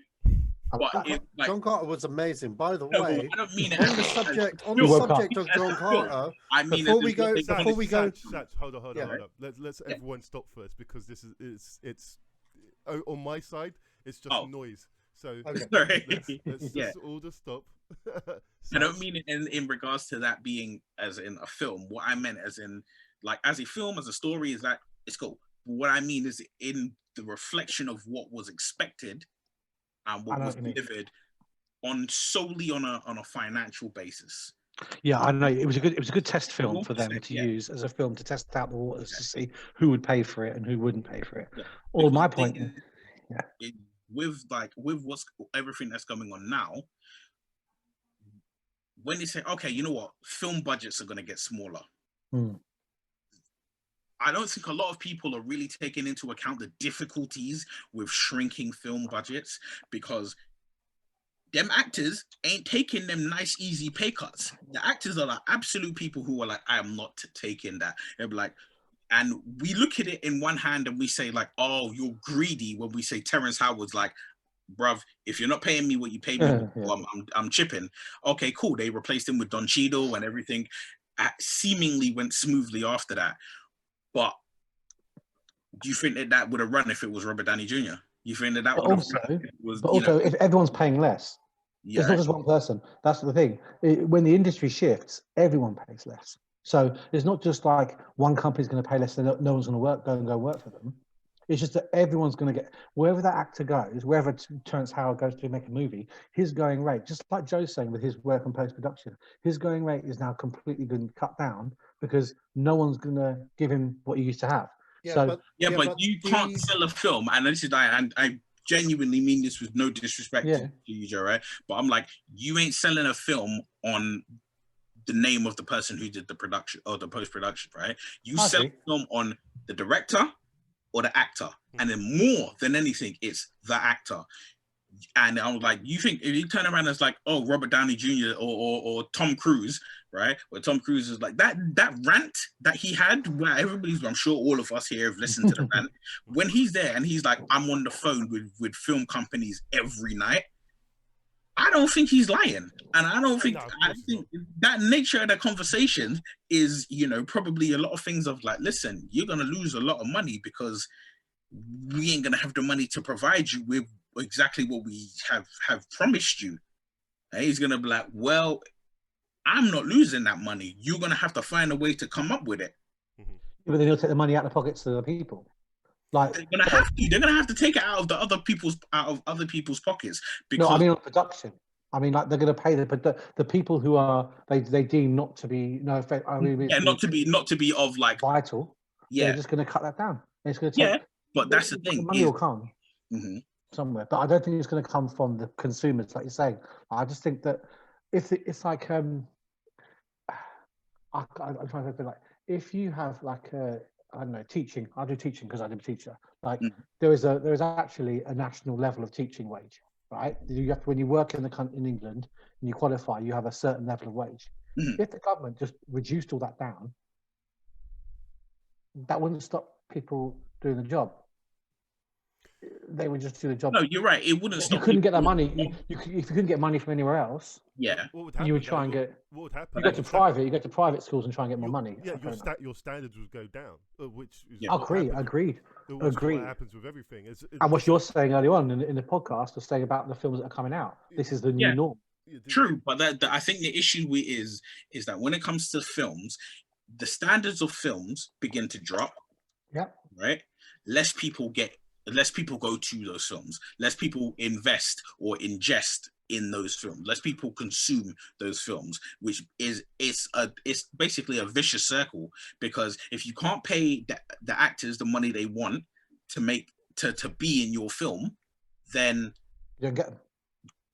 Now you're losing money because the actor that is the name, the star focus, that's not there. Okay, so now the next time you go to your investors and say, all right, we need X amount of money for this film, they were like, is the star coming back? No. Then you don't get that money. That trickles down, that circles out to people who's going to invest in it. Like, I'll be dead ass serious. You turn around and say, "Oh, we're gonna make an Iron Man film, and it's not gonna have Robert Downey Jr. in it," and I know that he ain't in it because of the money, bro. That goes from opening week, that goes from opening night to somewhere before it comes out of the cinema. Disney Plus. Yeah. I think for me, the biggest shift that the film industry needs to make in terms of providing the right quality product is in its marketing cost. The film studios spend huge amounts of money on marketing to get a movie out there. It goes on buses, it goes on billboards, lots and lots of physical advertising. Old style, No one's going anywhere. Yeah, no one's going out. You don't need the physical advertisement out like you once did. It's all about real estate on social media now. Yeah, so it's viral about videos, trailers, it's your spots, it's your viral marketing. That's where they need to feed the money into. Now, obviously, I don't know what the marketing tactics is, Facebook and Twitter, in terms of getting promoted things and getting things flashed out every certain amount. But if they condense their marketing, because you can have $100 million budget movie, and that's spending $100 million on marketing. That's what I'm saying. The money comes way from somewhere else. Huge, and obviously it's for every country. Every country, you need your different poster type, your languages, your trailers redub, you know, and all your poster marketing, you know, newspaper prints, everything is always everywhere. If they streamed it more to digital marketing, I think they could potentially have huge savings. I don't know, but that's the way I see it, because that's where they should be focusing their marketing for the next 12 months, and hopefully that is where they can save money by paying hundreds of millions to do that marketing correctly for digital marketing, and then within that post-production period and stuff like that. But well, Ken, you said something, and it actually, a lightning bolt of fear struck me when you said it, because I thought of something that film companies could do, which is basically have like social media influencers, the people promoting their movies. Because I'm like, look, they got so many people, whether it's, I mean, I don't follow these people to know for 100% sure, but I'm sure that they have, you know, your Kardashian or your Amber Rose or somebody famous who's like, your internet famous, here, sell my slimming tea, your internet famous, sell my batteries, your internet, and then it will just evolve into your internet famous, sell my film. Well, we've already had internet stars. You know, she's going to be doing, one of them's doing that movie. You know, so you're already having the crossover there. This area of expertise is really a Solomon question, because he deals with this kind of stuff all the time, like as a day job. The other thing you have to know is when it comes to influencers and stuff, we're doing it now. It's free advertisement. Yeah, you know what I mean. Like my marketing guy, who I work with at my job. You know, you've got to understand, this is free marketing right here. YouTube channels, etc. Us talking about these very things. Review films, review shows, is just free marketing. They don't need to spend. They don't spend money on something that's free. In saying, you know? Not saying that you're wrong, Sach, but in saying that in the past week, the US just passed a bill that. So do you know all these guys that watch do the reactions of? Oh, the reactions. Oh yeah. I watched them today about yeah, exactly. So they can't do that anymore because they just get copyright strikes. Once you get 3 copyright strikes, you're done. You can't do anything, and this is why I refuse so much to go. Do reactions. I don't want to do reactions because I don't know where this is going. I can see this going bad. So is that because of reaction trailers? Because they're either playing the sound or the image on the screen that they're doing. It used to be just the sound. Then it was the image coupled with the sound. Now it's the image, as particular images, and now you can't. Most recently, the guys that run the Real Reject channel, I don't know whether you guys have ever heard of them or not, they got a huge strike by a whole list of companies because they said Tom Cruise's name over and over, but in the beat to Mission Impossible. Right. Like literally in their voices, not you know, they weren't copying anything. I don't believe. I know about that one. Yeah. No, but they're being investigated at least. Yeah, they're being properly investigated over it and stuff, and to the point where it's not an automated person. They're actually speaking with someone from Copyright. YouTube and stuff, and apparently it's a big deal. This thing hit a couple of days ago, so you know I totally get where Joe's at. Coming back to the actor thing, you've got to understand my side of the argument here. An actor, once they've reached the rich and famous bit, and if they've done like 12 billion Avengers movies, there's no incentive to come back. You know what I mean? And it depends. If there's someone that's that wants to, this is where you'll learn who wants to come back or who's in it for their craft. Absolutely. Because if there's no incentive on the back end deals, that Disney Plus money, however less it is, that's not going to be sufficient for them. It's the whole thing with Harrison Ford and Star Wars. Harrison Ford was never going to come back as a full. Okay, here's the thing: he was going to come back for the Star Wars films when George Lucas was in charge. Why? It's a favor to a friend, but it's renowned that he's not the biggest Star Wars fan. The minute he found out it was Disney, and the minute they came to him, it was like, oh, we'd like you to be the top billing guy. He was like, show me the money. He was like, show me the money. His contract was 5% of the ticket gross, 25 million, which is what he used to be on back in his heyday. And what was it? A part in Indiana Jones. He bent them over, you know what I mean? Because he could, and because it was worth doing, because they knew the IP was going to be a massive hit. They get 95%. Yeah, what was it? And 2-3 films were $1 billion films? Yeah, exactly. The thing is, if they can't offer that, why should Ford come back? You know what I mean? I know what you're saying, but there's no reason. There's no reason for Chris Evans to come back. There's no reason for RDJ. If he's not getting, but if no one's offering that money, but if no one's offering that contract, if there's no, then they won't come back. This is a fundamental difference, isn't it? You think they're not going to come back? They're just going to hold out for that money, and so does Neil. No, I think not even that they'll hold out for the money. The whole thing's going to shift. They have to shift. No, not necessarily. Not if they've done the role 3 billion times. As an actor, it's not attractive to them. And second of all, if you're someone like RDJ, where his wife is a movie producer and she produces films as well, well, why the hell is he sniffing up Disney's crack all the time? You know what I mean? That's why he said kill off Iron Man, because he wants to go and make new films.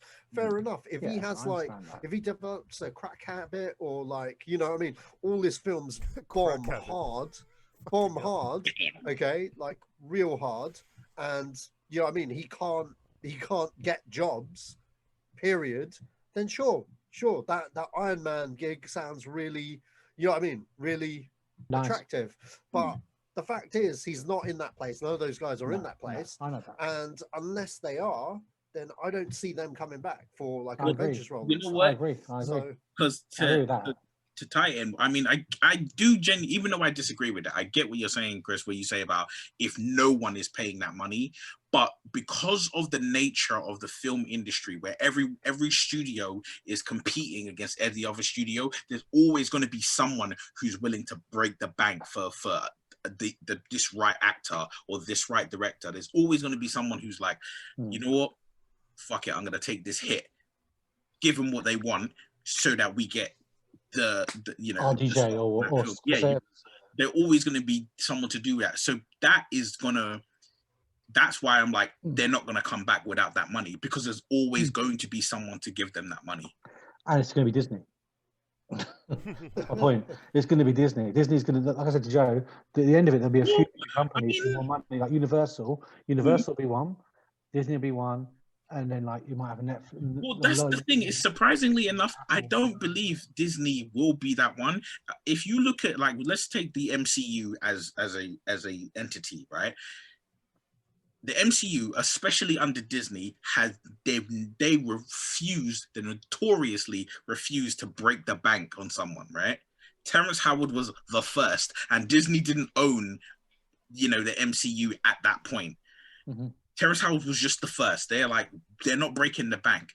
Those movies were, up until maybe say Civil War, those movies were not made with the stonkers budgets. They were made with good, strong budgets, but not, you know, they weren't made with like No Time to Die budgets.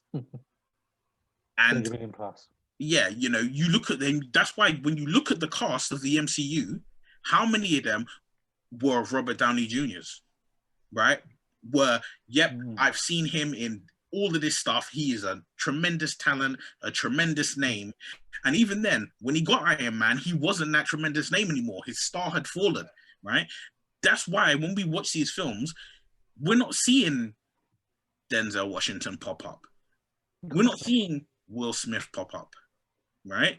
Warner Brothers, on the other hand, they're like, yeah, we'll just dump the money truck in front of somebody's house until they say yes.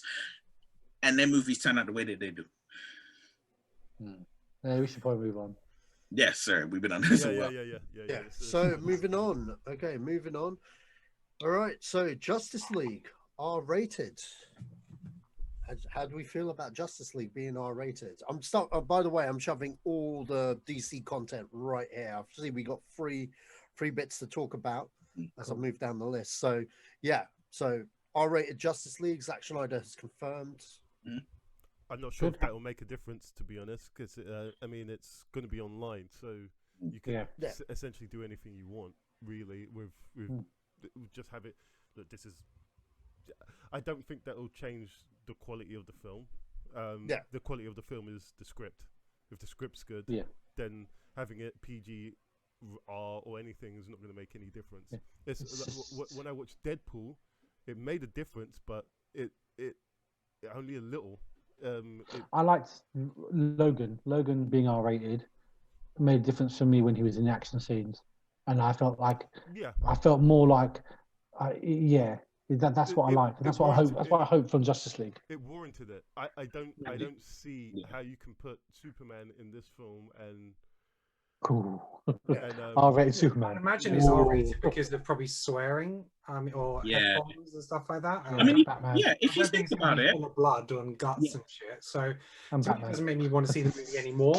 It doesn't mean anything to me. So it's nice. Well, you know what? If we go all the way back to Man of Steel, at the end of Man of Steel, where he dashes the surveillance drone, right.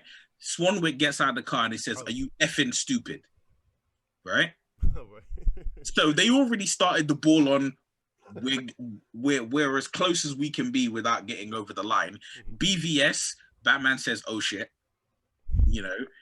Now, but if you ever seen like the South Park stuff, like when they made the South Park film, like the conversation with that is genius. They literally put together like 6 or 7 different cuts of that film.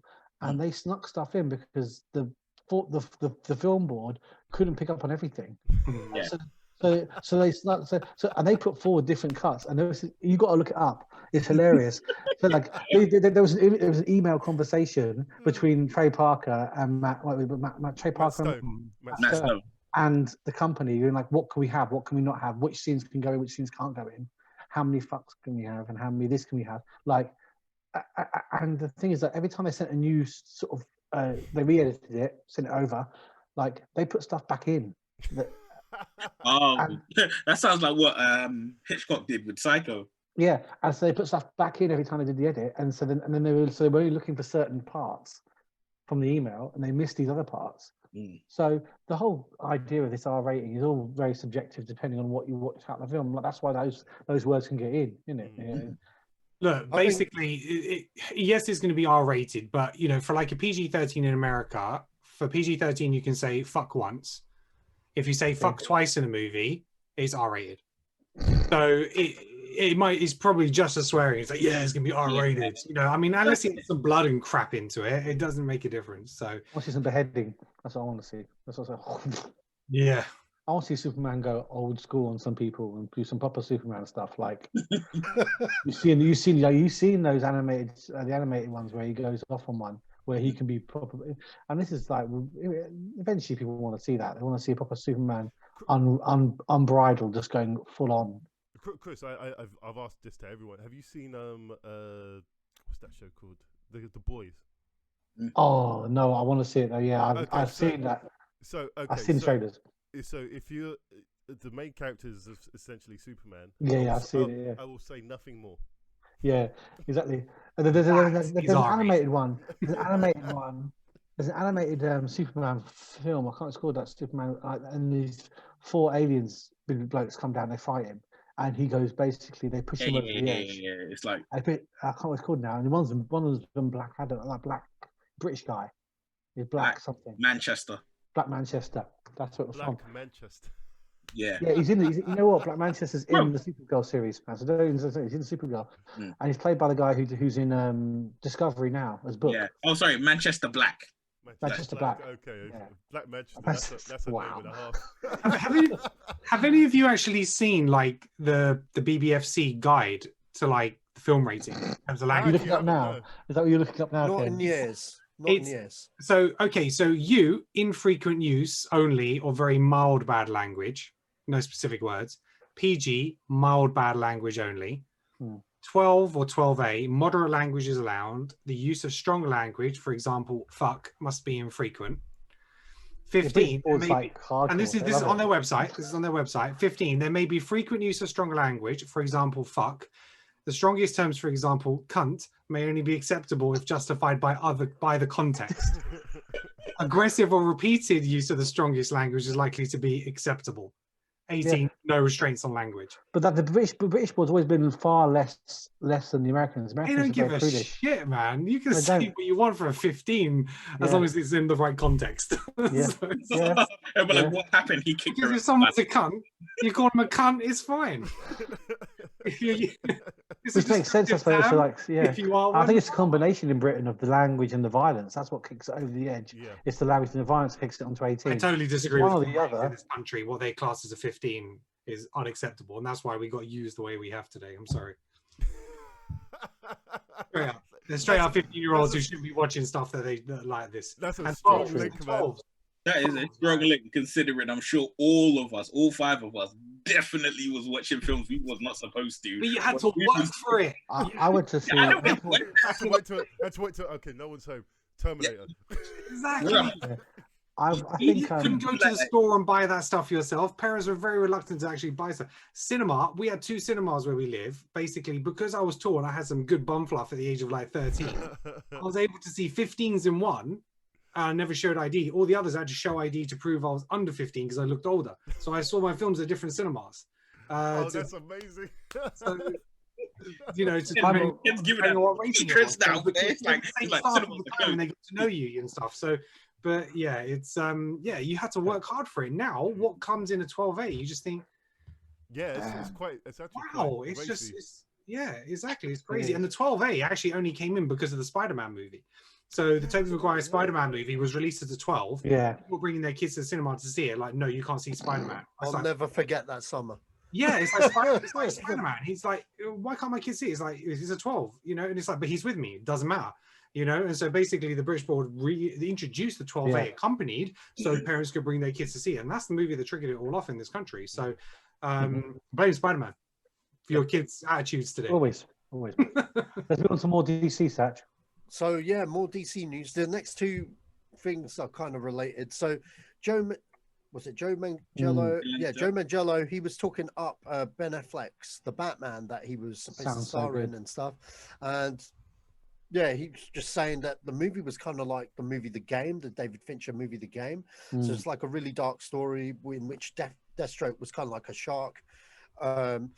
In a horror movie kind of thing where he's trying to dismantle Bruce's life from inside out, you know, and kind of like he's killing people close to Bruce and wrecking his life. Yeah, wrecking his life basically. But if you say David Fincher Batman, if you said David Fincher Batman, immediately I'm thinking, damn, that's going to be dark. Yeah, and if you think about it, like Ben Affleck's influences as a director is very much borrowed from David Fincher films anyway. You know, he's a huge Fincher fan. And to be honest, like this has been hailed as the best Batman film that never got made. Reiterated like in the other thing I was going to say, Zack Snyder was talking about it and he was championing it too recently in recent comments and stuff, saying that it should very well still get made. How do you guys feel about us not getting a Ben Affleck Batman movie after hearing this? There's not much. Is it something due to what they've announced in their DC thing where we can make anything now? Is this something you guys still want to see, or absolutely, or is it something they had it stay? Let's roll on Patterson. Absolutely, I would like. I'm sorry. You know what? Robert Pattinson's Batman, that film that is Robert Pattinson, Matt Reeves' Batman, that film could win every Oscar that could be done. It could win every award. It could be hailed as the greatest superhero movie of all time. And I'm going to still have a dislike for it because I know that I was supposed to get my Ben Affleck Batman movie and I didn't. Yeah. Right? This film looked like it was amazing. Ben Affleck, Deathstroke, with him dismantling him. Amazing. Because the thing is, the way I look at it is like Batman always has, a particular rose gallery, as every superhero does. But, the best rose gallery. Yeah, but the thing is, we always, they always harken back to, you harken back to the Joker, right? Or you harken back and it's like, we got to give him a love interest, so here's Catwoman. We got to give him this, so here's this character. And I'm like, yes, he's the world, right? So Batman has two facets. He is the world's greatest detective, and he is Mr. Beat the shit out of you, right? Those are his two facets. He is the top dog ninja ever to be, and he is the world's greatest detective. So you give him a villain who goes around that, who fits around that. Deathstroke is that one. Why? Because it's like, okay, the physical training, they're on level pegs. And then when it comes to the mentality, the world's greatest detective, what do detectives do? They try and solve a crime after it happens. And then you've got Deathstroke, who's your military mercenary assassin. He's going to be like, well, I'm going to take out everything, and you're going to be chasing behind me trying to sort it out. Yeah, like, premise is amazing. The premise was amazing. It was a match made in heaven, and it was. And Ben Affleck was old enough as Batman for it to be the point at which he broke him. Yeah. In the film, like, I don't know, it's like about having been broken by this and then going beyond his normal limits. Yeah, that could have. You know what? That film could have ended with Batman dying, or Batman killing Deathstroke. That's yeah. I'm pissed that I'm not getting that film. And especially with the cast. Come on now, like Joe. I can't pronounce his last name. Manganiello. Yeah, but him. Joe Italian. Yeah. Joe Italian, right? Mr. Sofia Vergara. That bad man could have done it. Where did Ken go? I don't know. He could have done it. He was eliminated by Deathstroke. Yeah. You know what it is? I said Sofia Vergara. He was like, oh, click. Damn. Anyway. Yeah. I'm to be honest, I'm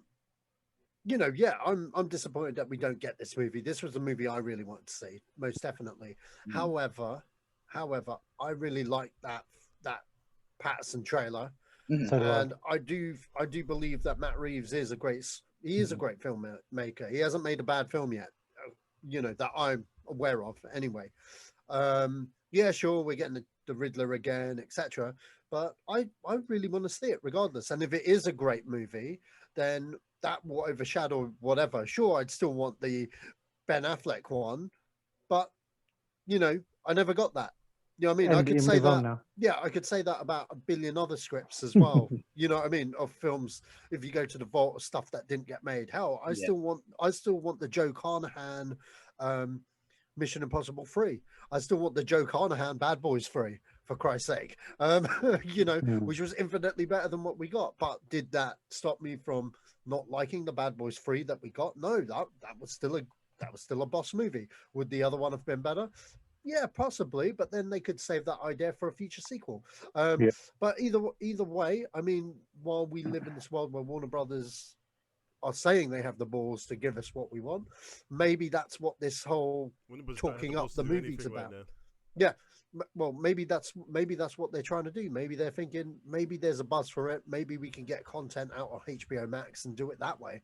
And maybe that's why people are talking up the Ben Affleck version, because streaming content made. So yeah, depends on Affleck though, I suppose. No, it depends on SAG now. SAG, You guys don't realize that if this thing with SAG goes the way through, no one's working for Warner Brothers again. Yeah, exactly. No, exactly. No. I mean, Joe, I'm dead ass serious, right? once the Snyder Cut comes out, SAG could terminate Warner Brothers. I'm like, I'm good. I seen what I needed to see. Was it March 26th or March 25th? March 25th, 2021, bro. As soon as I watch my movie, Warner Brothers, I'm out. What's happened, Ken? My computer just crashed on me. So... Oh crap! Oh wow! Oh, video's back. Your video is returning slowly. Yeah, just black square. Very slowly, very slowly. Is there any more on Beaver? Well, I don't know. Ken, do you have anything to add to this whole thing? No, I want a Batfleck Batman movie. I think there's space in the DC universe for it. I really enjoyed him playing Batman in the movies, even though I didn't like the movies as a whole. If you go to the DC Twitter banner, if you go to the DC Twitter Batman site, it's got the game Batman, it's got the comic Batman, it's got the Affleck Batman, it's got the Patterson Batman in the banner. And then when they released, when DC updated their one previously, it had Cavill, Godot, Affleck, and Patterson all on the banner. So I think they're definitely still buying into this Zack Snyder cut.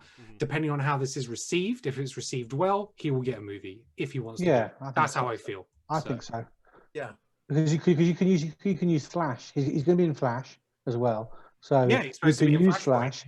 Yeah, Flashpoint. Flashpoint gives you infinite possibilities of how you can have Affleck hand over the film to. It doesn't have to tie into anything else. And that's the beauty of it. It can be its own thing because we have this extended universe. How many months has it been since the Warner Brothers announcement now? One. Quite a few.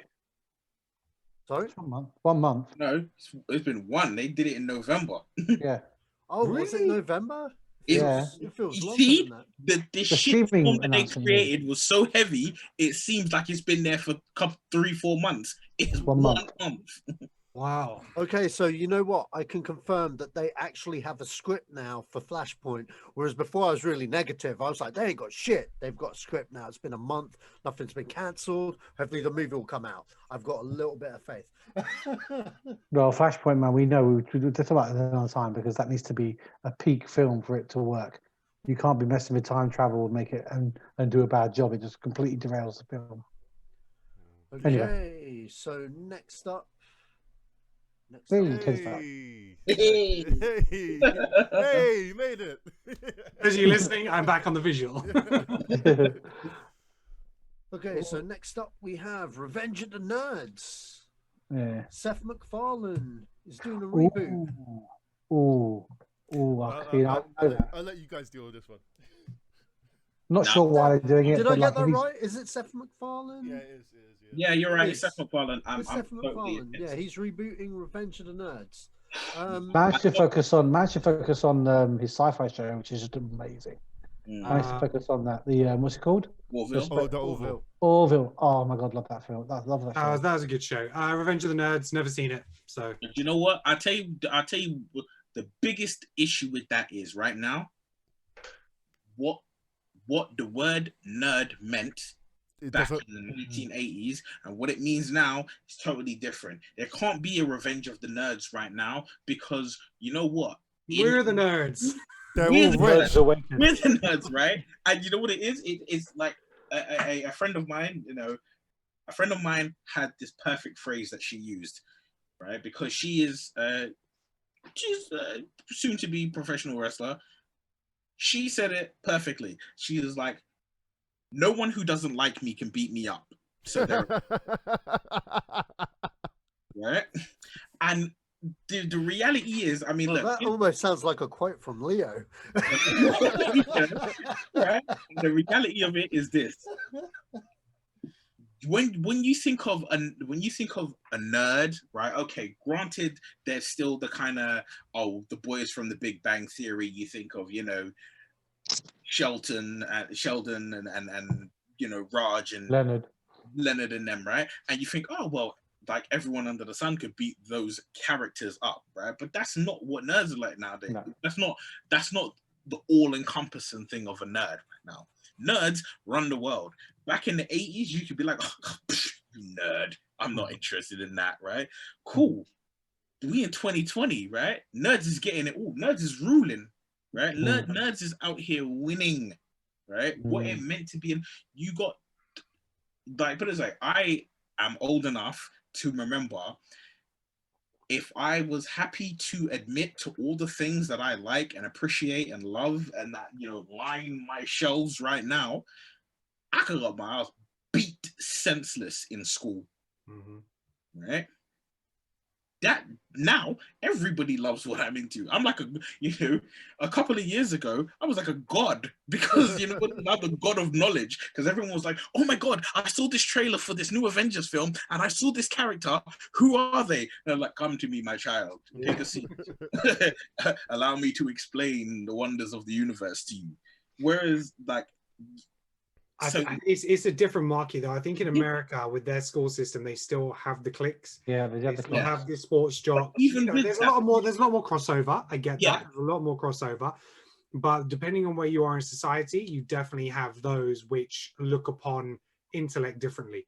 So it depends whether they're going to go that stereotype, or whether they're just going to be like the fish out of water characters. You know, is it the way they dress? Is it their sexual preference? Is it those kind of things? As opposed to the old school version of it. Yeah, but I think whether they call it something different, revenge, revenge millennials. I'm putting money on the Nerds Awaken. That's what I'm putting on the Nerds Awaken. But I think of it because you know what makes me what was like kind of, I want to say the eye opener for me, 21 Jump Street. When they go back to school that first day, when they're walking back to school, as they are cops and they go in undercover that first day, and it's like the insults that he can hurl at someone that he would have that I think it's Channing Tatum's character, the insults that he could hurl at someone back in the day don't have the same reverence because I think at one point he was like, oh, that's gay. And the guy's like, what, you're dissing me because I'm gay now? Right? And it was like, yeah.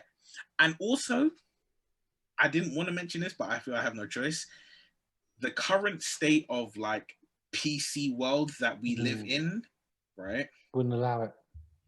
It's not going to allow the Revenge of the Nerds film, right, to come back. Because Revenge of the Nerds, even though it's about nerds, that are Revenge of the Nerds, Porkies, right? I think with the right kind of direction and the right kind of writing, Seth MacFarlane, he's very clever. He's brilliant. And I've never seen the way he raises issues in like his comedy shows. Yeah. If you think of The Orville, it's a comedy, but it highlights social demographics, it highlights racism, it highlights all this kind of stuff. So I think in his hands, I think it could be done quite well. If it was in the hands of, say, Will Ferrell, then it's going to be like a straight up remake, and they're just going to be using that same kind of formula we do. But I think with Seth MacFarlane, I think it'll be slightly different, and I think he's smart enough to actually give him a chance tune it into the right way to actually have more heart and meaning, feeling behind it. But that's just me. Let's move. I mean, I've seen the originals; they were all right, but I just think some things. I think some things should stay in the 80s, man. Yeah. No one wanted this. No one wanted this IP, but hey, we're getting it. So we'll see. We'll see what they do. When do you say no one wanted it? Who's talking about Revenge of the Nerds? Seriously. Who isn't? That's the question you need to ask. I think another reason why I'm like I can't really see it working, even under the masterful hands of Seth MacFarlane, is I read in the newspaper 4 days ago, I believe it was 4 days ago, in the newspaper, there was a woman who is, I think she's in her, I'm going to say that she's in her early to mid 20s, and she had never seen Only Fools and Horses, and she watched it for the first time and reviewed it. She did like a retrospective review of it, and she slated this show. She was absolutely just like tore it to pieces, was just disgusted by everything about the show. I personally didn't really watch it. Like, I watched a couple of episodes here and there, but it wasn't my thing. But I know that show was perfect for its time. there was nothing about it that, like, she was cussing it out because everything about it, if she was offended by everything in the show. And I'm like, you're offended by everything in a show that stopped being on TV prior to you being born. Yeah. It's like the same with Friends when Friends were on Netflix. If you think about it, American Pie was almost a reboot of Revenge of the Nerds. You know? Yes, it was, absolutely. You know, so it's like having American Pie these days. Would you not have it if it's done right? It could be done the right way. But in their statement, they said it's not going to be a remake. Basically, it's going to be a contemporary reimagining, which will focus on what nerd culture is today and what is to be a geek in the 21st century. So they've kind of already addressed that. And the writers who are doing it, so in 22 Jump Street, you got the twins. Yes. They're writing it. Okay. I don't know enough about them to know if that's a good thing. No, okay. Well, it's just worth it. So it's Lucas Brothers. So they're writing it, but they've also got Alex Rubens on board, who's done Twilight Zone, Key and Peele, and Rick and Morty. So he's involved as well. Rick and Morty, now you sold me. Yeah. So I think it's got, and Farrell's just producing it. So I think, Farland is producing it. So I think it's actually got some talent behind it, and I think if it's done, I think it's got some positivity. I think it's got some potential. Some legs. Right. What's next, Serge? Okay. Next up, we have. Okay, before I go a deep dive on this one, you know that Metal Gear concept art you posted, Neil, earlier in the group chat? Well, I don't know if it was concept art. I'm pretty sure it was like like a fan one, wasn't it? A fan artwork. Okay. Well, let's scrap this news because there ain't news. It's not news. Fake news. Fake news. You got me, Neil. You've been reported. I was gonna make a big fucking hoo-ha about it, but no. I'm pretty sure I can't remember what I wrote in the message when I sent it to you. Okay. I was like, what do you? I got excited. I had questions. I was like, he has a beard. I was like, so my mind was going, how's he playing Snake? How's he playing Solid Snake? But he looks like Big Boss. I know they're the same person, but which era is this in? Is this the 60s? Well, you know what I mean. But like, I was, you know what I mean. But like the Metal Gear conspiracy was about to go a deep dive in, and it was robbed. But anyway, all right, moving on. We got to Millie Bobby Brown. We're going on to. Yeah, Russo brothers are working on an adaptation of the graphic novel, The Electric State, with the writers from the Captain America trilogy and Infinity War and Endgame writers, and it's going to star Millie Bobby Brown in the lead role. Russo's them doing their like connective action movie universe. I guess this is separate to that because it's based on a graphic novel. Sci-fi graphic novel kind of thing. Yeah, sci-fi graphic novel. So I guess it's not part of that interconnected universe thing that they're pulling off with the Extraction. If they're directing it, I'm in, man, because I've noticed they're producing producing a lot, and all their scripts that they've like been saving and writing while they've been doing these Marvel movies, they're just coming out of the woodworks. They're getting greenlit out of the woodworks. They're hiring ex-Avengers and putting them in all of them. And yeah, this is, you know what? They're great writers. They're good. I love The Extraction. Sign me up. And I like the Chadwick Boseman one as well, even though it got weird reviews. I watched it. I thought it was 21 Bridges. I like that movie, man. It was all right. It was solid. So yeah. But I don't know. Thoughts, guys? Yeah. I'll see it. I'll give it a watch. Yeah. Yes, it's like an alternate future. The book's like set on like an alternate future kind of thing. They're producing and directing the Russos. So, yeah. I mean, I think they've been developing the project for a few years now, like since 2017. So it's not something they just signed on to. It's kind of been burning in the background. So yeah, Millie Bob Brown. Millie Bobby Brown. She's a talented actress, and she looks very much like Natalie Portman. Very much so, yeah. I with Ken, I struggle to. I don't really have much feeling for it. I need to see like images or like a script or something that's more tangible. I'm glad that they're doing something. Yeah, something else, but original. Yeah, and the script. Well, not original, but like a new IP. Yeah. And it's the same team because the script writers of Endgame and Infinity War are scripting this as well from the novel. So it's kind of all like in-house under the Russos, you know. So after Winter Soldier, Civil War, Infinity War, and Endgame, them boys got a free pass. They make something, I'm like, yeah, I'll check this out. Yeah, right. Yeah, they ain't going back to Community, so you know. Community ended Was it 9 years Community? ago. Yeah, was it Community they directed before, or was it Parks and Rec? No, it wasn't. They directed some of the Community episodes. Yeah, they did.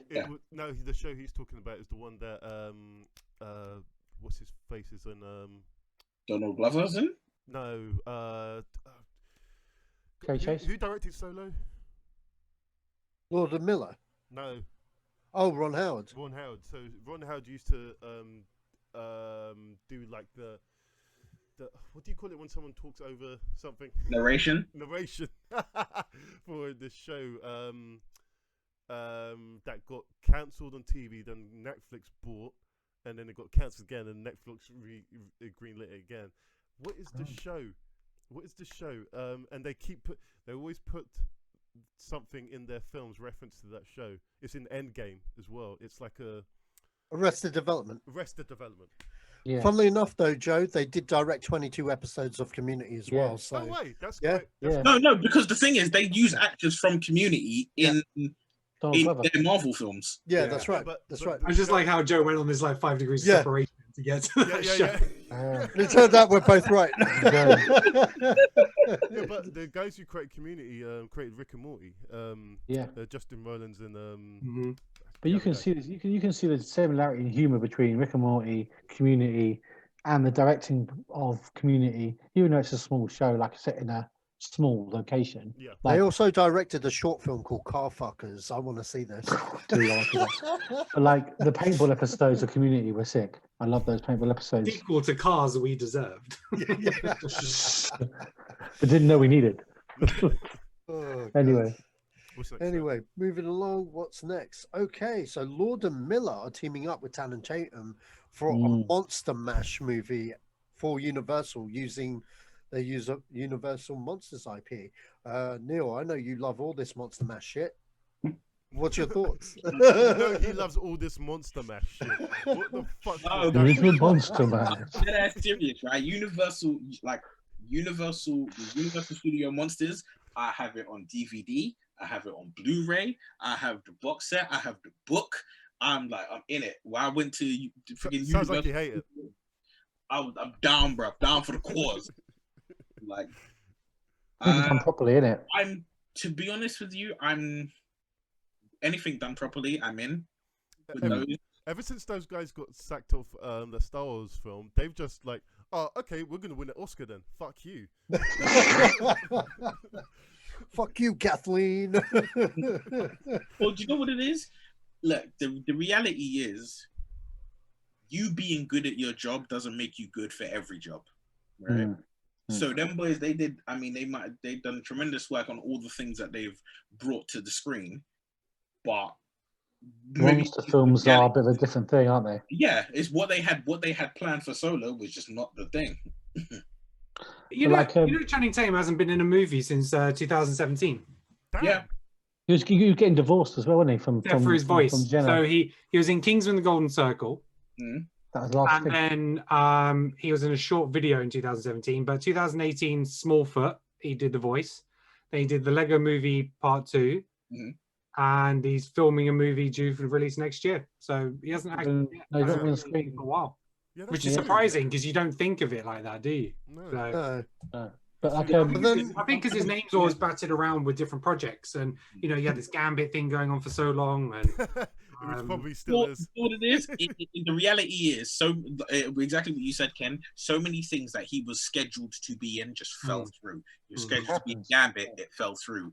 They wanted to what was it? Blend Jump Street. It was Jump Street Men in Black crossover. Yeah.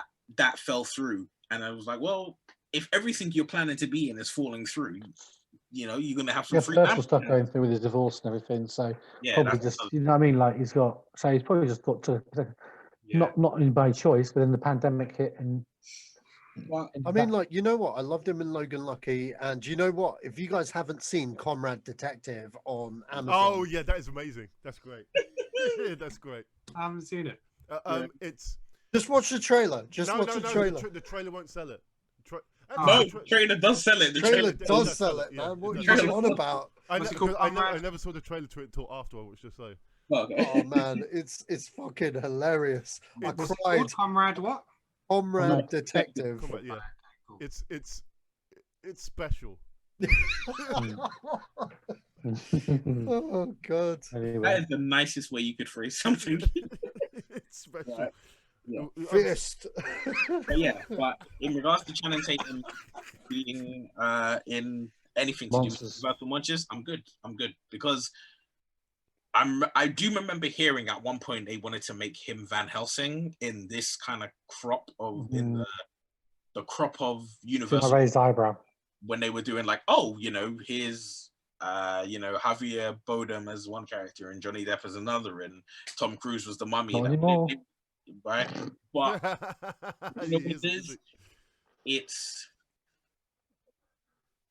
there's only two ways to go with those films. Either you go extra ham, or extra serious.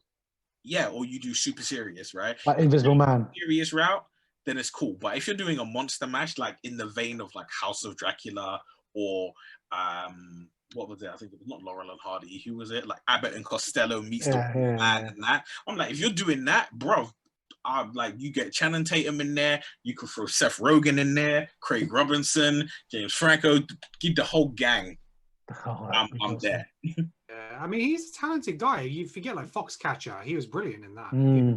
He was. Stuff like that.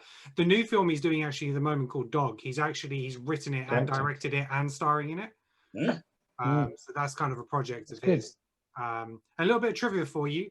One of his first credited appearance was in the Ricky Martin video, She Bangs. No way. That's nice, man. That's nice. That's nice. That's a nice bit of trivia. I think I want to see more like The Invisible Man, Universal wise. That was so good. It's so good.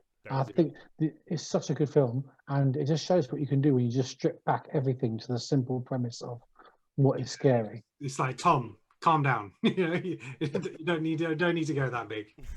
No, you don't. You really don't need to make a big song and dance about a scary film. Look at Gone Girl when Affleck did that. Gone Girl still chills me thinking about how scary that film. How batshit crazy your possible wife or girlfriend could be. Hey, look, man, that's where you come up with plans on top of plans, right? You gotta like have extra footage in the background of something they did 20 years ago. And Cameras. Like, you're gonna do this, and be like, yep. Then. But seriously, man, that's what they used to be doing. Like, I prefer. So we were saying about having comedy one. I think there's room for that as well. But I'd like to have some proper serious suspense thriller. Because Gosling's still doing the Wolfman, isn't he? So yeah, right. So Gosling's being Wolfman. Yeah. So like they were saying, they're not even sure what Channing's going to do. Is he going to be a human character or is he going to be a monster? Well, you know what? Maybe he's playing all of them. It's by Lord and Miller. Don't ever roll. Maybe he'll be a young Frankenstein. Anyway. Oh yes, yeah, so I just want to interject a little bit. They're also bringing the Carry On films back, which is interesting. That's going to be interesting for the PC market. Who? Oh, Matron. They're going to be. I don't know how you do that with because the act. Just exactly. Exactly. I know what that's going to look like. No Kenneth Williams, no Sale. No Sale. James, Barbara Windsor, like without the squad. Yeah. Sid James and Bob Windsor were in and out, but Kenneth Williams. Oh, I know. Kenneth Williams. There's a Sid James lookalike that did a film a few years ago that is exactly like Sid James. That whoever that guy is, he's the new Sid James. I don't know who he is, but good job. I'm gonna throw it out there wild as fuck. Get Guy Ritchie to do it. Yes. Oh yes. Okay, yeah, I'll go on with that. Yes. But it's all in the casting. It's all in the and the right and the the writing, you can't rehash it. It's just going to be, Yeah, but you have to have like carry on. That's why I say give it carry to on. You give Guy Ritchie LARPing? that I don't know. and let him pick the cast. It's a wrap. Oh my god! I just had an Saying idea that, to have do you a guys- parody trailer for Carry On now. Just going to Guy Ritchie it up. I'm going to Guy Ritchie it. Oh, I'm going to do that. That's my project over Christmas. You know who looks like a little bit like a young Sid James? Daniel Craig. He does a Yeah, bit. I could see it. I think he would do it as well. I think he would do it if he was. I actually, growing up, I used to think my friend Dirk's dad used to look just like him, like spitting image, and he even spoke like him as well. So it was like, "Is your dad Sid James?" I'm not even joking. That was an actual conversation. I'd be like, You I tell me believed it's it, man. okay. I actually believed It's it. okay. Yes. You know what I said when you first mentioned this, Joe? I did say I was like, with who? But now I'm thinking about it. I'm like, no, I can actually see people who could easily fit into them roles, right? Some of them are not even who you expect. Like, yeah, that give it to Guy Ritchie. Let's get Daniel Craig in there. Let's get Hugh Grant in there. Charlie Hume, Henry Cavill. Yes. Yeah. Right? Use them straight to some comics. Straight to some Yeah. comics. I'm like, you could make a serious Carry On film. I'm thinking like, you know, like, was it Roger Moore in Cannonball Run? Where he sends himself up as it's a film where he sends himself up as 007. Yeah, he plays. It's just, I think it's Cannonball Run, or it's the one with Burt Reynolds. I can't remember which one it was. But basically, Cannonball Run. Cannonball Run. Too. Cannonball Run. Yeah. Number two. He sends himself up as 007 in it. You know, he plays a drama, like a over the top version of that, and that's like. I think people miss that. Like, British actors can, if they've got the theatre acting, they can flip it at a switch. And they can flip from being a serious actor to being a comic actor. You know, look at you wouldn't expect if a kid goes and watches Lord of the Rings and sees Ian McKellen, you know, in Lord of the Rings, you wouldn't believe the person you see coming on the couch from Graham Norton. Like, it's a completely different animal. Same with Patrick Stewart in Extras, which is genius. Yeah. Oh man, you know what? In there. You know what? I've only just watched that show. You watched the episode? I've watched all of it. I've told them about episodes. No, I haven't seen it. I'll get to episode soon. Because you know what, Ricky Gervais in general, he was never really my cup of tea before. No, he was not mine. And like, I always found him a bit too dry and whatnot. And then too arrogant. He's very cynical. Yeah. And then one day I decided to watch The Office, and even though it was a bit cringe, you know, I carried on with it, and you know. By the end of it, I really quite liked The Office, actually. I'd gotten used to the humor. So when I watched Extras is different to, you know, it's similar, but it's different. You know, it's different enough. And yeah, it's got some cringe moments, but they don't overdo it like how they did in The Office. It's the right amount of cringe. Yeah, and I really love Extras. And that Patrick Stewart one was gold. It was gold. It was pure gold, that episode. I remember hearing about it and being like, oh, I'll catch it. And I watched a clip of it. And I watched a clip of his pitch. And I was just like, that was the moment where I knew that Patrick Stewart could do comedy. Could do comedy. Clearly had the acting props to be like funny. And then he was always on Graham Norton, on the panel on Graham Norton. And then I watched, and then, you know, then we got Picard, which was a genius. Love Picard. If you haven't seen Picard, it's worth a watch. I've seen Picard, yeah. Have you seen his show? He did a show before he did Picard, a TV show.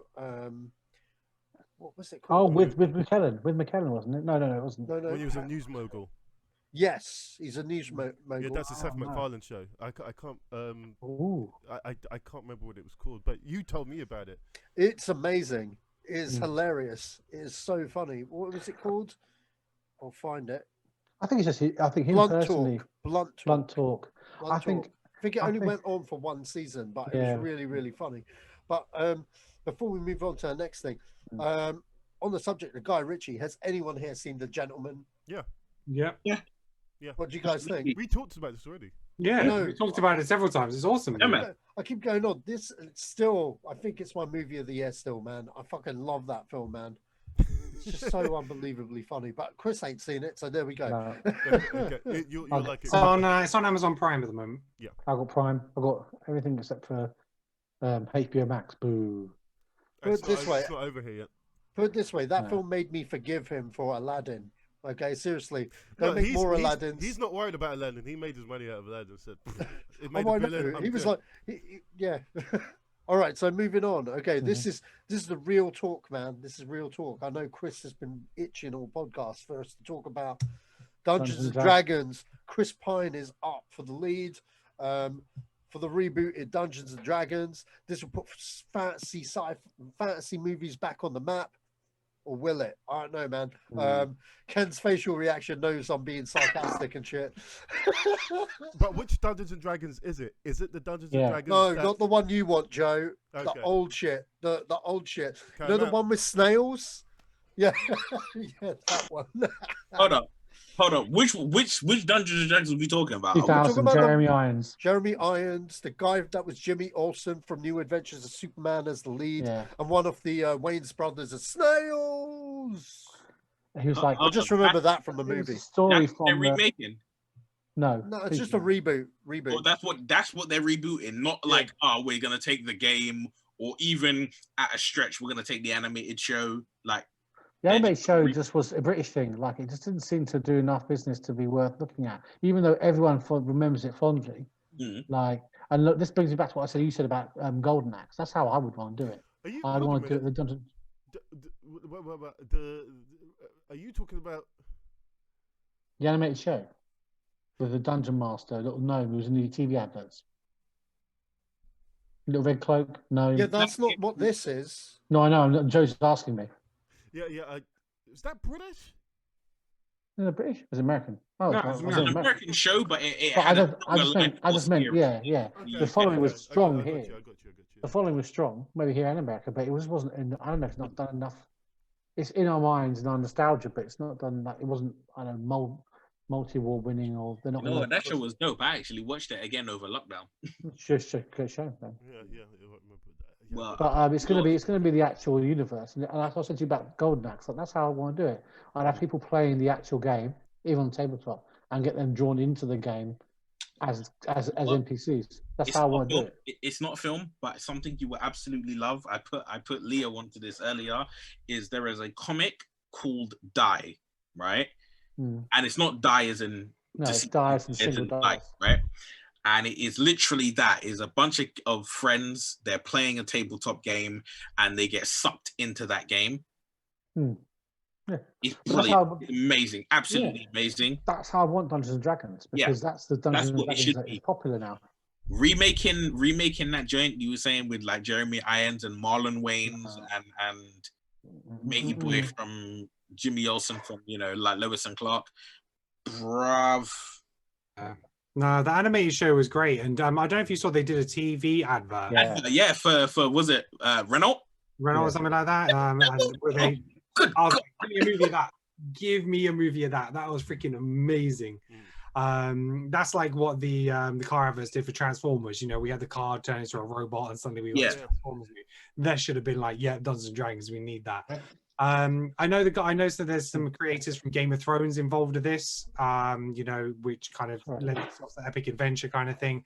This has been knocking around for ages because it used to sit with Warner Brothers, but then there was like distribution, there was like rights issues. Now it's with Paramount. Hasbro are co-producing it, so they'll make bank on some toys off of it and stuff like that. So don't know what it's going to end up looking like. I have to wait and see, but. Yeah, I think we all agree it should be on the cartoon and not based on anything else. No, I wouldn't mind it based on the board game. Like, less on the board game, because you're talking about Joey Manganiello. He plays. Yeah, he plays it all the time, and so does Vin Diesel. So does Vin Diesel. So like we need to. I think if you try to play it off of that and use them as cameos, it'd be amazing. And then I said to Sacha, I'm going to talk to Sacha about this one. Plus, the writers of Game of Thrones are big D&D fans as well. D&D is credited for lots of creative processes for developing people's creative ability to write stories and look at antagonists, protagonists, and how to piece together a story. They all credit the Dungeon Master vibe of creating that.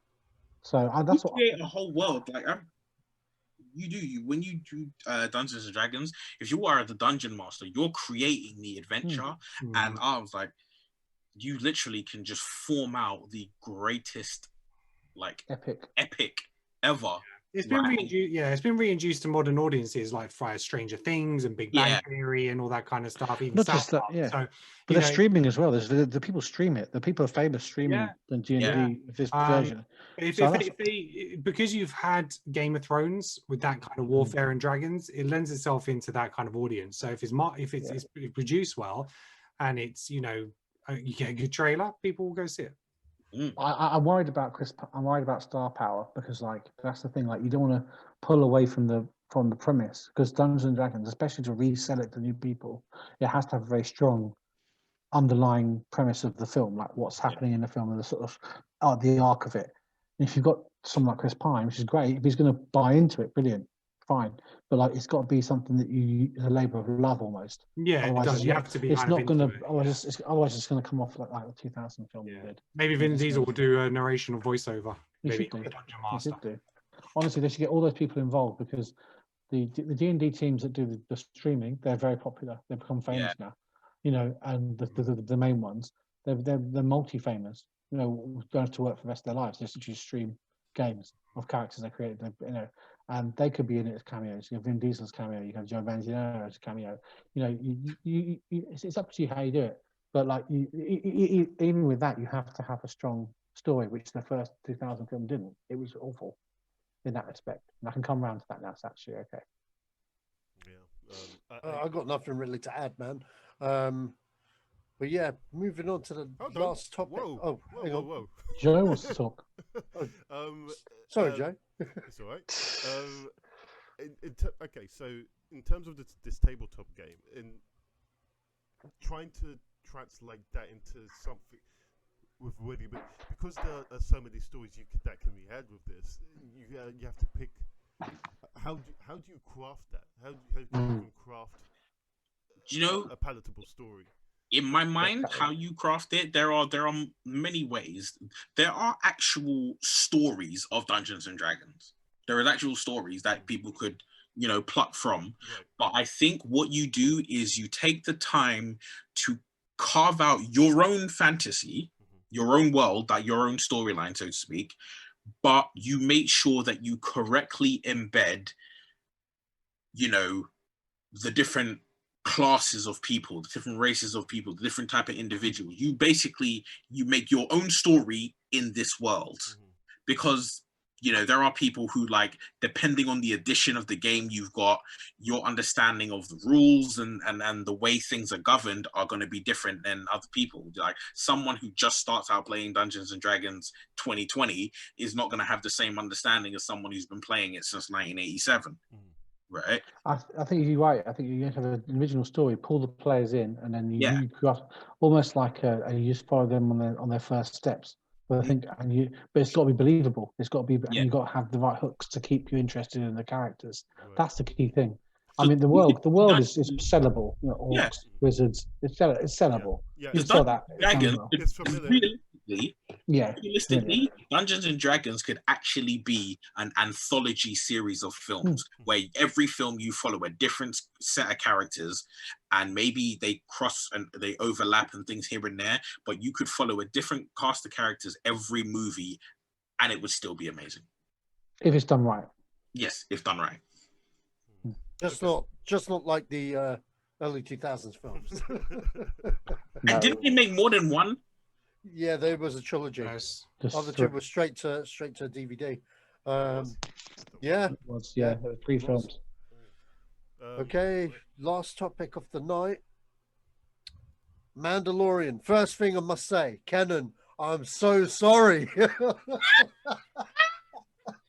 so sorry, man.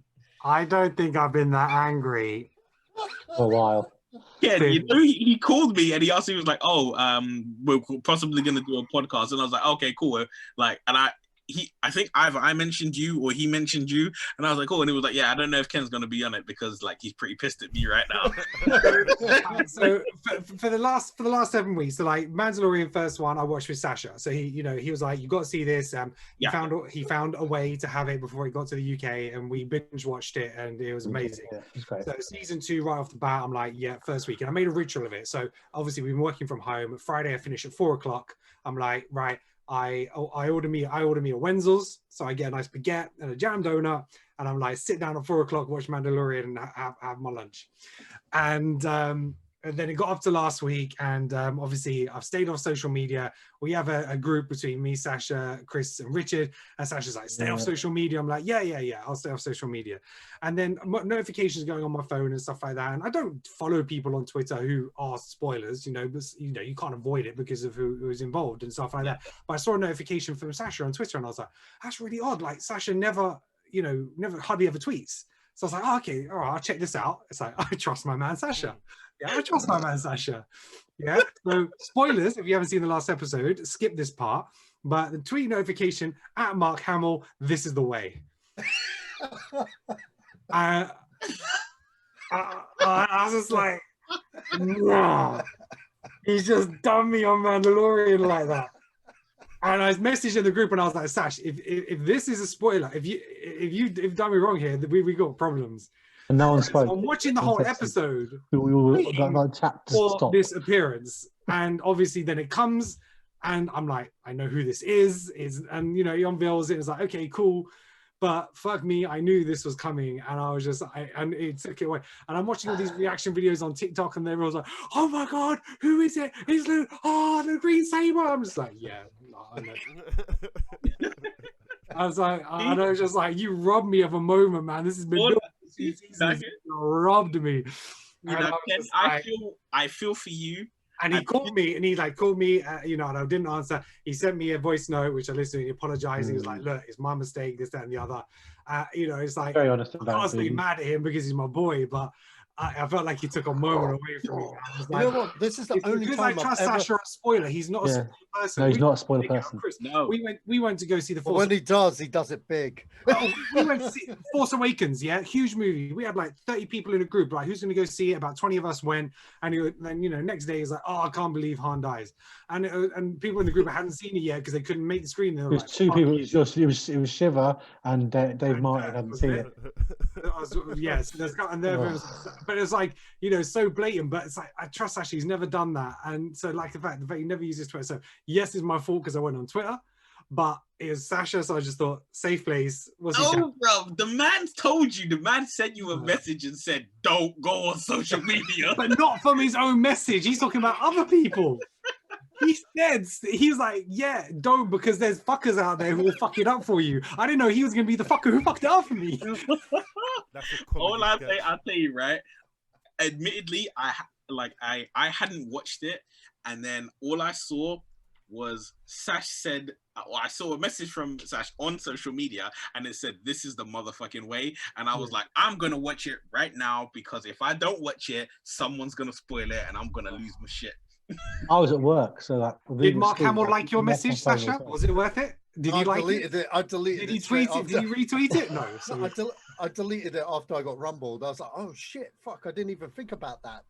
Oh, no one who the hell Mark Hamill was, and what that could mean. It was saying this is the way. No. You know what makes it worse though is that Mark Hamill himself had posted a message where it says, "Has anyone watched any good TV?" Right? Yeah, it's amazing. And when he posted that, I was in the process of typing, "Yeah, you," I said like, "Yeah, what good TV I watched? I watched you," and then I realized I was like, how many people out there who haven't seen this who are gonna see that post? And I was just like, delete. Emma came home from work and she was just like, what the fuck is wrong with you? I was like, I'm fucking angry, man. I'm fucking pissed.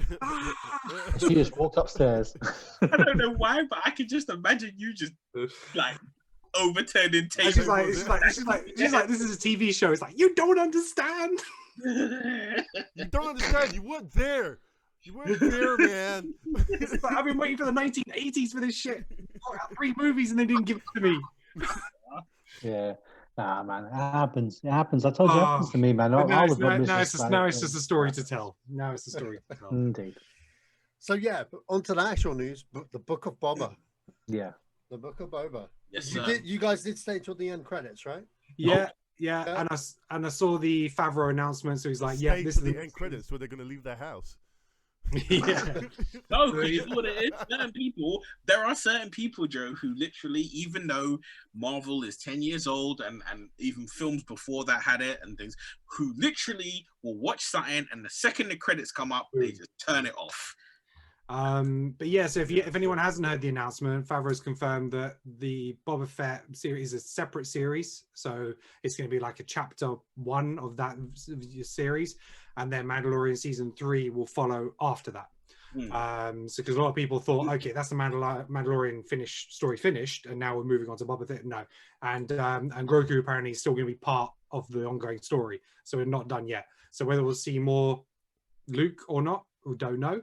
But we're definitely going to see more Grogu, because although everyone else at the end of it was like, "Oh, do you remember Ben Solo? He destroyed the temple, so he killed Grogu." Yeah. So, but apparently that isn't going to be the case, I don't think, unless they lead into it. Now, I was all the stuff that's going on, the fact that in the show they talk about the fact that they've used the blood of Grogu. I'm wondering whether that leads into the trilogy, in the fact that they've used that to perfect the resurrection of Palpatine in terms of the clone. That's what I was thinking. That kind of did lead into it a little bit, I thought. So, but yeah, Boba Fett, it was amazing to see him back on screen. I wonder how much they'll do of him, like they've done Mandalorian, like with the mask, with the same actor, or if it's going to be the same actor all the way through, or they'll have stunt people to try and give him a bit more physicality. Because respect him, he's got a dad bod now. But whether they're going to change that approach or not, so it'd be interesting to see that. I think. In regards to that, I think they should just keep him the actor that he is, the body that he has, because you know what?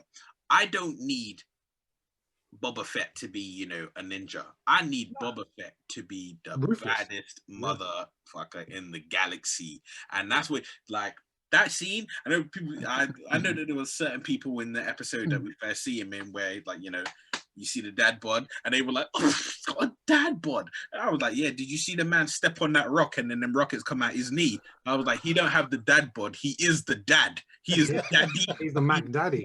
I'd also like to point out he was eaten by Sarlacc, so maybe some sort of physical deformity might actually be part of that. No, he's now John Wayne of a galaxy far. Right? But also, what was interesting was he's on Tatooine. Yeah, so he goes back to Jabba's palace, knocks out, which I thought was a nice touch, knocks out the guy who replaced him. Yeah, Virginia.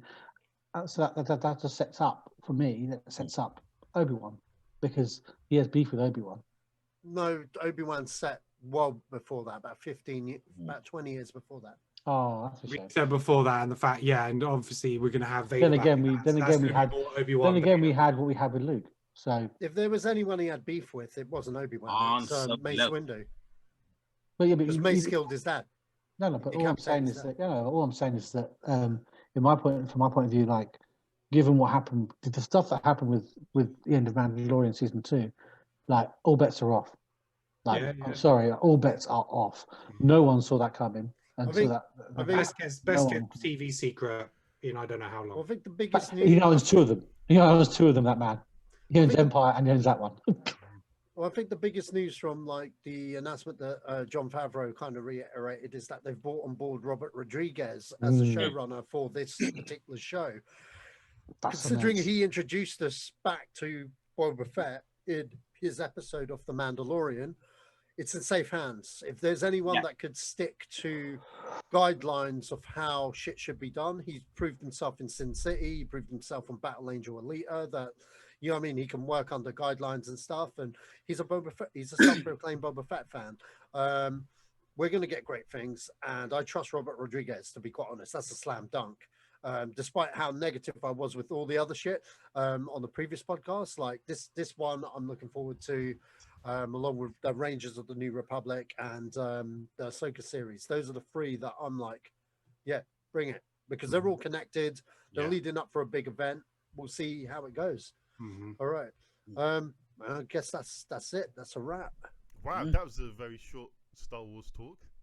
Because it's just good. When you know it's good, you ain't got to say that much. It's just good. I only ask one thing. Yo, I need Machete in space. We need Danny Trejo in these Boba Fett series, man. It needs to happen. I'm sorry. You know what that would be? Danny Trejo turning up in Star Wars in Boba Fett. That's literally Captain America picking up Mjolnir. What's the chances of him showing up with the machete style lightsaber? Do you know Danny Trejo shows up in What We Do in the Shadows as his character from the Titty Twister? No. Yeah. And so does Wesley Snipes. He shows up. Oh, he shows up in Blade. I know that Wesley Snipes. I wish I didn't know about Danny Trejo now. The Wesley Snipes thing. Oh yeah, spoilers are a bitch, aren't they? I fucking knew you was gonna say that. As soon as you said that, when you said, "Oh, I wish I didn't know," I just looked straight at Ken and Ken was I might just replay the video to see Ken's face. Just then. It was like the light up, the joy just lit in his face. It's like, what else can I smile? Yeah, you watch your back, Sach. This man's gonna be on you. Yeah, He's watch gonna your be like, back, Sach. Watch your back. You don't know what's going to be on Twitter. All right. Is everyone done? Yeah. we're done. Okay. Thank you guys for joining us. Ken, where can we find you? You can find me on Twitter, except Sasha, at at Kenan Talks Film. You can check out the Creative Control podcast. It's available on all your major platforms, podcasts, and on YouTube. And yeah, thanks for your support on that, everyone, and to this team of being a part of that, and all the listeners. Really much appreciated. New episodes every 2 weeks. And yeah, so if you got any ideas for that show, hit me up at Kenan Talks Film. Okay. Chris, thank you for joining us. That's the first time we've been on together. So Yeah. it's been a You pleasure. can find me in my house in lockdown, not doing very much, like staying unless I'm back at school, because then it's okay. Right. Well, we'll hope to see you again at some point when you're free. And Neil, always a pleasure. Sach, thank you for the list and doing the spoiling on Twitter stuff. And sorry, it seems like it was a runner, so I'm just milking it. What you gonna do? You know what? I genuinely. Cool, Ghostbusters. I know that deep in your heart, Ken, you're not the type of person who wants to drop spoilers on people, but I feel like you're gonna see certain spoilers and be like, that's not it. It might be a year, it might be 5 years from now. I'll find my moment. You know what it is? It's going to be the Book of Boba Fett. I imagine it'll be the Book of Boba Fett, and like the world will probably be back in shape, and you'll know, like, okay, if I'm in Australia, I get to watch it like a day before, Sash, and you're just gonna fly out there on holiday under the veil of being on holiday. Just fly out there. On holiday. Just on holiday. Wherever I'll VPN whatever I have to. I'll find a way. The thing is, like, we were on a podcast talking about, and we're talking about Ahsoka being in the series.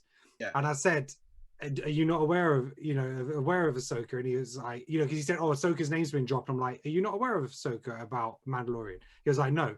I didn't say nothing. I didn't, because I knew obviously who was casting it. I knew, what was happening in it. The fact that, I was like, "Oh, you missed it over the summer then, so that's cool." And I, didn't want to spoil it, but yeah, I'll find my time. You heard it here first, guys. You heard it here first. Yeah. Okay, guys. Thanks again for all of you joining us. It's been the Zedos Game podcast, and we're out.